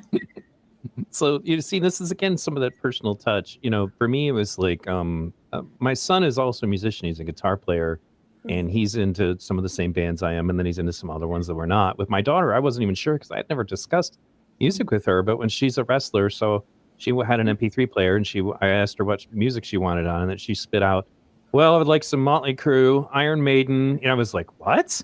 Like, where did you even hear about Iron Maiden? You know. And I didn't have a problem with it, but, you know, again, music's a little different now thanks to the internet. So it was awesome to hear that personal anecdote from you, though, you know, and I hope you continue to listen to Motley Crue and other 80s bands, you know, because I think the music of that era is very good. Yeah. I'm sorry, but the best metal band is out now. It's a group called Bellacore out of Australia. Incredible. I love them. And Haggard out of Germany. So just glad to throw that in there. And by the way, I am a former reggae DJ, dub DJ. That's how I got the name Johnny Walker Dread. So if anybody wants to know. Right. I mean, the kids grew up on like, let me see, Guns N' Roses, Metallica, Motley Crue, Godsmack. We can't forget. I also grew up. I had another side. I grew up on One Direction. Yeah, that kids had that too. Right. I still fangirl over them. Yeah, you know, and I mean, Rob Zombie. I love Rob Zombie. Well, Rob, he was good. Yeah, I love Rob Zombie. His movies, I mean, very terrifying. A little sketchy there. See White Zombie when it was a band White Zombie in a very small theater before they had really blown up.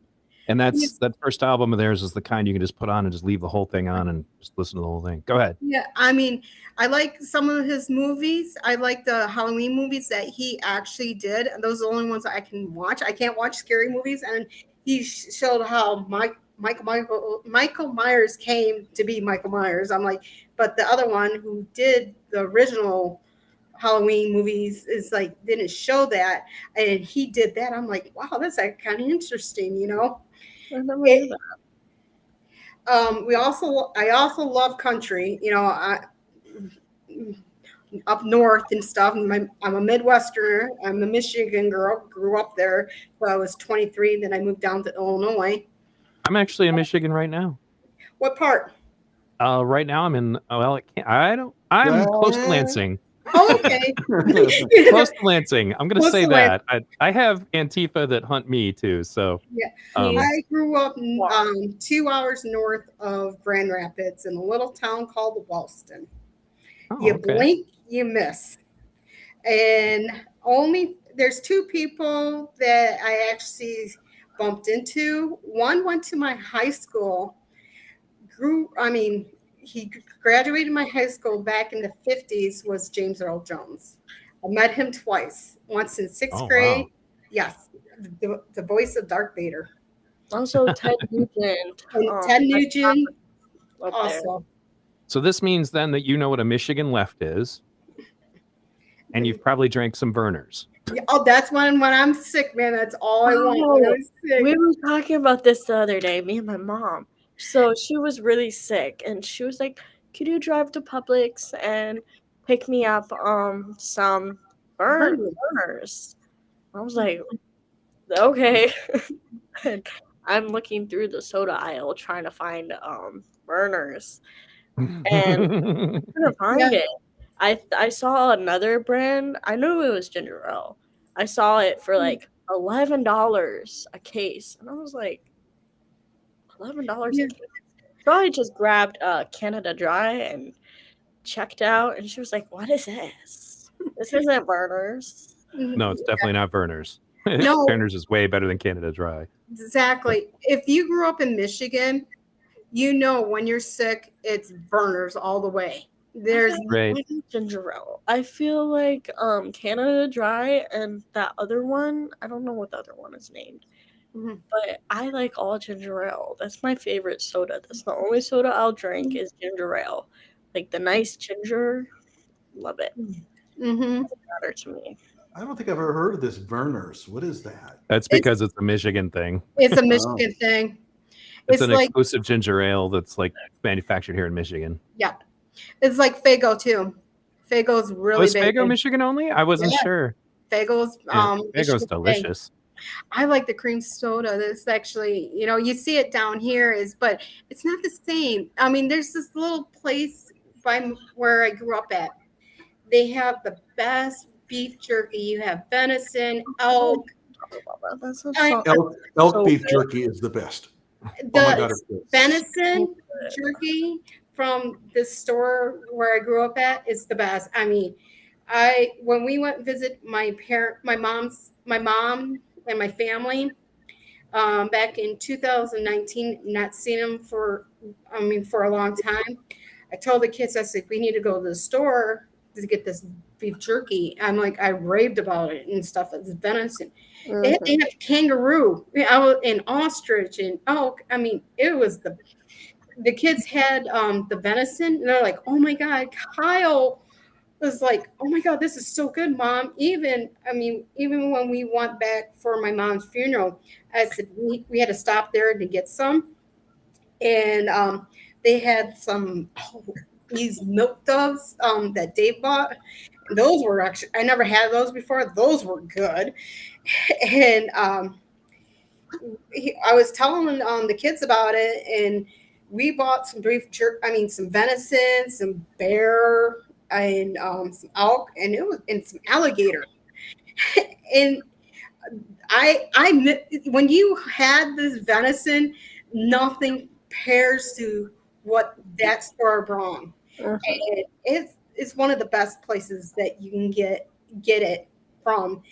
And you can order it online and also on there, and they'll ship it to you. But I was like, you look at the shipping, and it's like, I can just have my family just ship it to me. So By the way, I'm seeing a lot of heavy metal bands listed in the chat. I'm sorry, they're not better than Bellicor. Bellicor is better, so you're just going to have to live with that. Oh, I see Sammy Hagar. Yeah, he's pretty good. Yeah. I'm surprised nobody didn't say anything about Kid Rock. I mean, I like Kid Rock also. have you guys listened to Guns N' Roses? Like they Yes. actually really sound good right now, which is very surprising. But like Axl went to like vocal lessons and all that to learn how to take care of himself better. And Slash sounds fantastic. And funny thing is, he's like frozen in time. he still looks exactly like he did when I was a teenager, but like the rest of them have all definitely shown their age, Oh, but yeah. still, it's amazing to me how great they are right now. But you know what? What were you going to I say? went and saw Gary Newman, from the days of Cars, the song Cars. Mm. He's reinvented himself in Gothic, what they call wave Gothic or whatever. It was fantastic. I mean, he's really, really good. I think he's better now than when he was back then. So Gary Newman, if you ever get a chance to see him, go check out his shows. Probably the best visual display I've ever seen in a concert. Mm. Even let me see, we lost was it Meatloaf a couple years ago? I love Meatloaf. He was so awesome. I love Meatloaf. I mean, he was one of my favorite singers, and I just went on like TikTok one day and it's like R.I.P. I'm like, what? And I had to go on Google and it's like, no, I started crying because I love Meatloaf. I mean, wasn't he in some movies? Yes. Yeah, he was. The only one I think of, he was in Fight Club and he was in Rocky Horror Picture Show. Yep. And he was in with Patrick Swayze. That one movie I can't remember. Oh shoot, what Well, movie now I'm gonna was have to go it? look it up. Yeah. But yeah, that's another Michigan question then for you, Wendy. Mhm. Is it DTE Music Theater or is it Pine Knob? You You ever been there for a concert? Never been there for a concert? Well, you might be too far away if you were up there. But yeah, basically it's like one of the smaller places, but there's really no bad tickets, even if you're sitting on the grass. But that's where I went to see Meatloaf, and that's what popped in my head when I came up. Yeah. So then what about Michigan State or Michigan Wolverines? Wolverines. Oh, excellent answer. Well done. Yep. Go Blue. Let's go Blue. I didn't see you responding to that one. I don't know. Well, she didn't live in Michigan. Yeah, it was State or okay. Michigan, and I is Wolverines. I know one person. We gone really. Is that a football Sorry, team? but yes, it's Michigan. Well, it's State and the Michigan. whole thing. Since I was I born follow in the wrestling Illinois, too. I like the White Sox over the Cubs. Yeah, we're Cubs fans. We love the Cubs. I just said I'm a White Sox fan. You really? I didn't raise you right. Uh-oh. So there's about to be a family fight right here on V Radio. What's your favorite football team? The Bears. Chicago Bears, like the 80s when they just owned Yes, everything. 80s, 90s. Yeah. Has the Bears even been to the playoffs or even won a Super Bowl recently? No, unless they won a couple years ago when Urlacher was in the thing. Many years ago. Yeah, but they have to build their team back up. But I have to say, the Lions. I mean, I'm from a Michigan. I'm from Michigan. The Lions. Okay, and they beat the Chiefs last week. Yeah, they're actually starting to have an upsurge. Yeah, it's a little and crazy. I was actually shocked on that because Okay. and I'm from Michigan. I don't root for the Lions. I was like really shocked they won. I'm like, oh my God, they won. And I'm like, they beat the Chiefs. I was like, holy crap, But We're usually pretty much just the Red Wings, and then sometimes the Tigers Wings, are good. You see the Red Wings, the Pistons. Oh yeah, the I forgot about Tigers. them. And Yep. the Pistons are sometimes really good Yeah. too. In fact, they were like during my teenage years, they were the Kings. Oh yeah, when I was a teenager too, there was the Pistons and the Bulls. They used to go back and forth. My late brother-in-law, he would have the games on, and he would go back and forth between the Bulls and Pistons. But he was always a diehard Piston fan. And I mean, it was actually, was it back in the late 80s, early 90s? I mean, they were beating the Bulls, and that's when the Bulls came a dynasty. They like won so many games. Everybody, I remember those days. Everybody wanted to be Michael Jordan. So I want to take a moment to address the audience and just let you guys know that this is the reason why you tune into V Radio, because we get you the real truth. We get you the deep, dark secrets you would have never heard anywhere else other than here with V Radio and Johnny Walker Dread. Did you get to learn their musical taste? Did you get to learn their favorite sports teams? Did you get to learn their favorite ginger ale? That is why you need to support independent media over mainstream media. And you get to see them be human beings. They're not just subjects. They're people. You're going to get an opportunity to see them, as real people And, I mean, where else were you going to go to find out? I mean, we put in a description, be ready for some shocking revelations. So now we know, for example, that Mackenzie listens to Motley Crue. Where would you have learned that? Anywhere else? Nowhere else but here. Oh, I'm done patting someone myself on the say back. Go ahead. Cowboy fan. Someone said Cowboy fan. Yes, I was Yes. I was a Cowboys fan, and I still have my Troy Aikman jersey over 25 years ago. Wow. I Yep. remember that one. Yep. Wow, that is It's still crazy. hanging up in my closet. And it's like, I was going through it and I picked it out. I'm like, wow, this thing didn't break apart yet. And it was like, I was a Cowboys fan a long, long time ago. So super chat from Mountain Goddess. She's one of my regulars. Uh-huh. Thank you for giving us a little insight into your family. You guys rock. Well, we confirm that because one of them listens to Motley Crue and the other one listens to Metallica and Godsmack.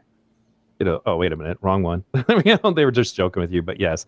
So in any case, we've been at this now about 2 hours. I don't know if they ever discussed with you how long you were going to be on, but I really appreciate you guys coming on. I think I heard Mackenzie mention being hungry, and that's why she didn't want us to discuss food. So, but in any case, it's been awesome. And I hope that, this also gives you guys an idea. You got to have some fun tonight talking about your life and talking about what kind of people you are. And I hope that you'll be interested in coming back sometime, maybe under circumstances that are less about trying to clarify this kind of stuff and maybe just to comment on world events. Because sometimes we have panels for things like that, and you can just get to be people discussing, your views on things. So did Johnny, did you have anything else you wanted to go over with them before we're done? No, I just do want to say, go Oklahoma, beat Texas. That's as far as the sports thing, as far as I want to get that in there. But no, I really appreciate both of you coming on. This has been wonderful. And again, as Neil said, people get to see the side of you that they really needed to see. Yeah, we're just normal people, the situation, no one, I don't wish this upon anybody, and it's been difficult for my family and then the other families too, we're just normal people, it's hard for everybody in this situation. That's what I'm getting to. Yeah. Well, I think go ahead, Johnny. Yeah, I also want to say that all the viewers out there, especially the ones on Twitter, like Robert Shurashot and Kayla and Ali and Tucker and all those, when you go in there and you defend the Rittenhouse family, I take notice of it. It's not going unnoticed. We do appreciate everything that you do in that regard. Mm-hmm.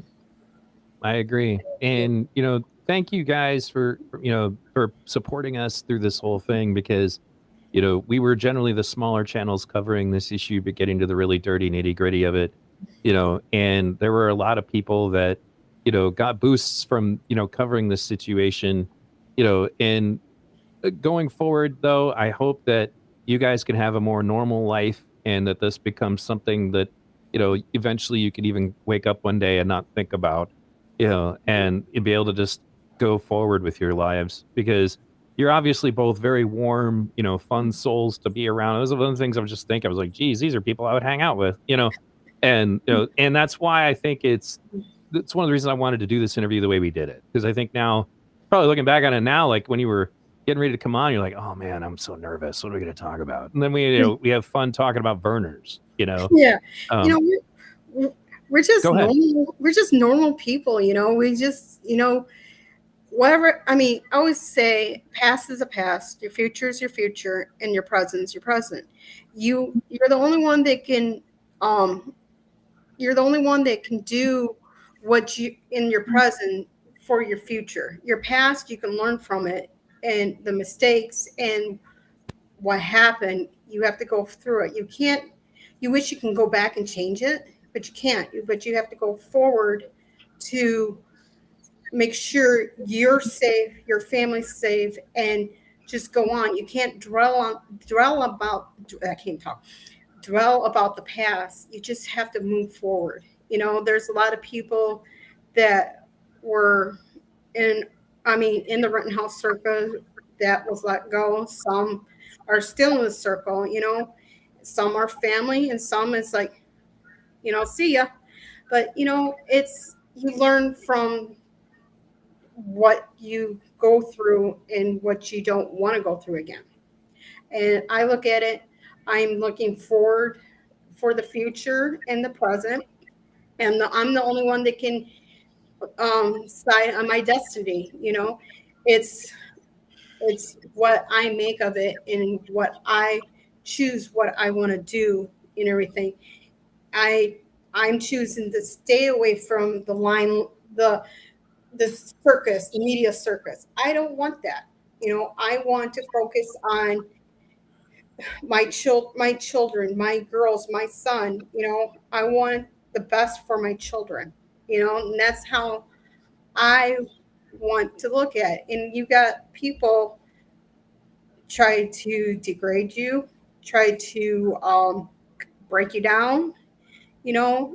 Sometimes when you read it, it does hurt. You do cry. They're just words, and I don't care no more. At one point it did hurt, yeah, and it did bug me, and I had to have tougher skin, and just say, I don't care no more. You can post it all you want, but I know there's someone out there, people out there will defend my family no matter what. I mean, defend my family and go for, like, hey, this is not it. You didn't watch the trial, or hey, this is what actually really happened. There's some people did not watch the trial and still posting like what they heard on Or the TV. what they want to believe. Yeah, that's really what it's about. Or what they want other people to believe. Yes. That's been the kind of ongoing theme, unfortunately. To me, it's like, it's been 3 years. It's been 3 years, and it's hard to move forward when someone's always trying to pull you back in this, suck you back in, like, oh, you did this, you did that. It's like, I don't want that. I just want to move forward, go to work, take care of my daughters, my son, my cat, my dogs, and just be a family, be kind of normal, if you want to call it that. What is normal? A lot of things. I just want the circus to end and just be who I am. One day I probably want to get married again, but Well, you did meet a guy, so I know, but I don't know. We're just taking it slow. But he doesn't know. Fair enough. He doesn't know that. I mean, he's not political. I asked him. I said, "Are you a political person? Because you know how you have to." See, he goes, "No, I don't watch politics. I don't." I'm like, I said, "I got that vibe. You don't do that crap." And I'm like, "Good."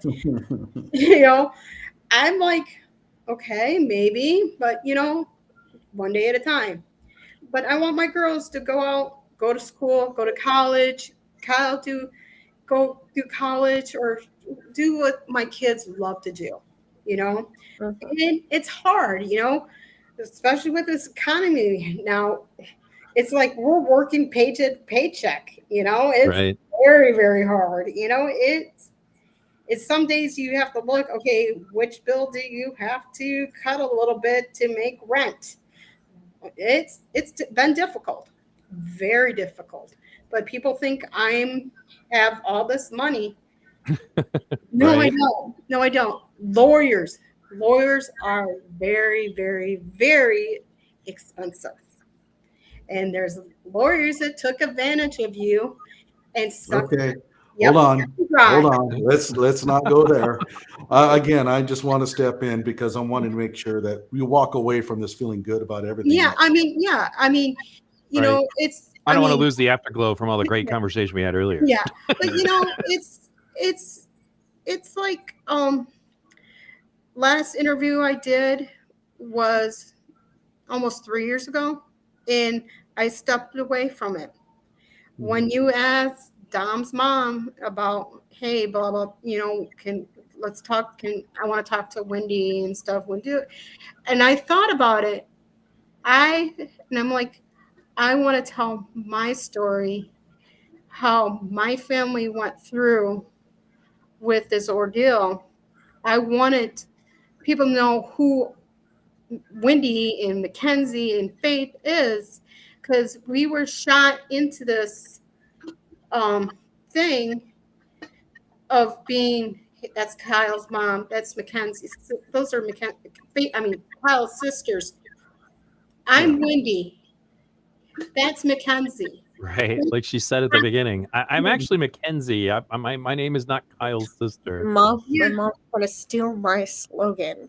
Oh, I'm sorry, baby. But we're just I'm gonna get regular that people. trademarked. I enjoy, I was, before this incident, I was happy-go-lucky, try and have a smile on face. And some people, if I don't smile, I have the RBF face. But I like to make people laugh. I would, if I get one person to laugh one day, I'm like, okay, I did my job. I always want to make people laugh. And that's how I am. It's like, I'm always like, hey, how you doing? Hey, how you doing, Stan? Or hey, whatever, Right. I'm that person. I was that person, But now it's like sometimes you have to look over your shoulder. But now, you have to look over your shoulder within those 3 years. Now it's like I can take a deep breath and walk outside knowing that I'm just a face in a crowd. And that's what I want to be. I want to just be a face in the crowd, not worried to seeing who's behind me want to stick me with a knife or choke me to death. I don't want that no more. I just want to be that face in the crowd. So when you look over your shoulder now, just when you look over your shoulder now, just consider that we got your back. Well, at all times, if I'm in the ghetto, I'm going like at least 90. Fair enough. Mackenzie, do you have any final thoughts? No. I just have to go to the bathroom really bad. I've been sitting here for like 6 You heard minutes. that here, guys. Exclusive knowledge about Mackenzie's need to go to the bathroom. So, yeah. Any case, did you have anything final, Johnny, before we go off? I usually talk to people briefly off the air after the show, if that's okay with you guys. I promise it won't be more than a minute. But was there anything else, Johnny? Well, first of all, go to my channel and subscribe to my channel, the Johnny Walker Dread Show. I would just like to thank everybody who has helped Wendy and Mackenzie and the Rittenhouse family on social media, correcting the record constantly. You see something disparaging, and you'll see like 30 responses, and they're all solid, straightening the record out. I really appreciate everything that you do in that regard. And I don't know if there's anything else I'd like to bring up. I am, by the way, absolutely annihilating Rashad Ritchie, the blowhard. So if you're interested in seeing me take him down, he wrote a book recently on quantum physics. And unfortunately for him, that's my area. So I've been kind of training my guns on him. So I don't know who that is. What was that? I don't know who that is. Sorry. Rashad Ritchie? Oh, you don't want to know. He's a race grifter. And so it's best that you probably don't, because he would drive you crazy. You're better off just not turning it even on. But he and I, Johnny and I work in this business of correcting people when they're lying, and he's somebody who does a lot of lying. Oh. So I guess so. As far as my final outro, guys, if this is your first time checking out V Radio, you can go back into my archives and see an awful lot of interviews with different people involved with this. My documentary got the first actual shooter identified, Joshua Zeminski. He actually argued with me in my chat at one point. I remember that. That. And then same thing. I argued with Gage Grosskreutz at one point too. Go ahead and say what you were going to say. It was about the court thing. When Kyle was on trial and there was a recess, and when I was walking out, Zeminski was sitting like 7 feet away from me, and I was standing there, and he was just laughing. My eyes just locked on him. I was frozen, and I was shaking, and I was like, and one of my security guards was with me to see. He's like, "Come on, mom," and he was like, "Budget." I could not move, and because I was like, "Dad," like deer in the headlights, just looking at him. He's just smiling and laughing. Thought this was a joke. Well, he thinks it's funny on his way to prison now. So, but Yeah. yeah, It is what it is. You know, it is what it is. You know, I moved past that, put it in my rear view. You know, I have to look forward to my future and my present. You know, it is what it is, and so. So, and if you guys want to, you can go to hy.page/vradio where you can find me on BitChute, Odyssey, Rumble, all of those places, because the algorithm does not appreciate us. If you cannot afford to support us financially, you can, if you can support us, you can go to BitChute, PayPal, Subscribestar, or Patreon. This is pretty much the only thing I do other than coaching, so because I'm disabled. But if you can't do that, then at least share the links to our streams, because the algorithm doesn't like people who tell the truth. They begrudgingly accept people who get a really big audience, but if you're smaller creators like Johnny and I, the algorithm does not like us. So you can share our stuff, and that's one of the best ways to support us. So thanks everybody for tuning in tonight. We are going to go ahead and go off the air. I'll talk to you guys briefly when we're done. And if you guys have not, again, subscribe to Johnny Walker, make sure that you do. I have a lot of channels that are in my recommended channels that you guys might also like if you enjoy his content. Strategic Eyes, Logical Checkmate, Good Logic. He's one of my favorite of the LawTuber guys. They're all been highly supportive of me in the past, and I look forward to that. Cross promotion is what we do. So thanks again, guys, for tuning in tonight. I want to say thank go you ahead. for having. I want to say thank you for having me and Mackenzie on, and for you guys breaking down all the videos and doing all the breaking down of the papers. Johnny was almost what I'm talking about. Yeah, the trial stuff. Thank you so much. Even the small time media, there's so many of them. Only one that pops in my head is Elijah Schaefer. That's the only one that pops in my head. I know there's more, but I just know Elijah. That's it, because it's been years, 3 years of the small media. Drew Hernandez. Drew Hernandez? Yes, Hernandez. I love him to death. He's one of my favorites. If it wasn't for the small time media people videotaping that night, there would be another outlook in life. Oh, And yeah. I want to thank all you guys for your support, your love, and everything. If it wasn't for you guys, I don't know where my family would be. Well, we appreciate that. And that's why we did it, was just to see justice be done. So thanks again, everybody, for tuning in to V Radio. All right.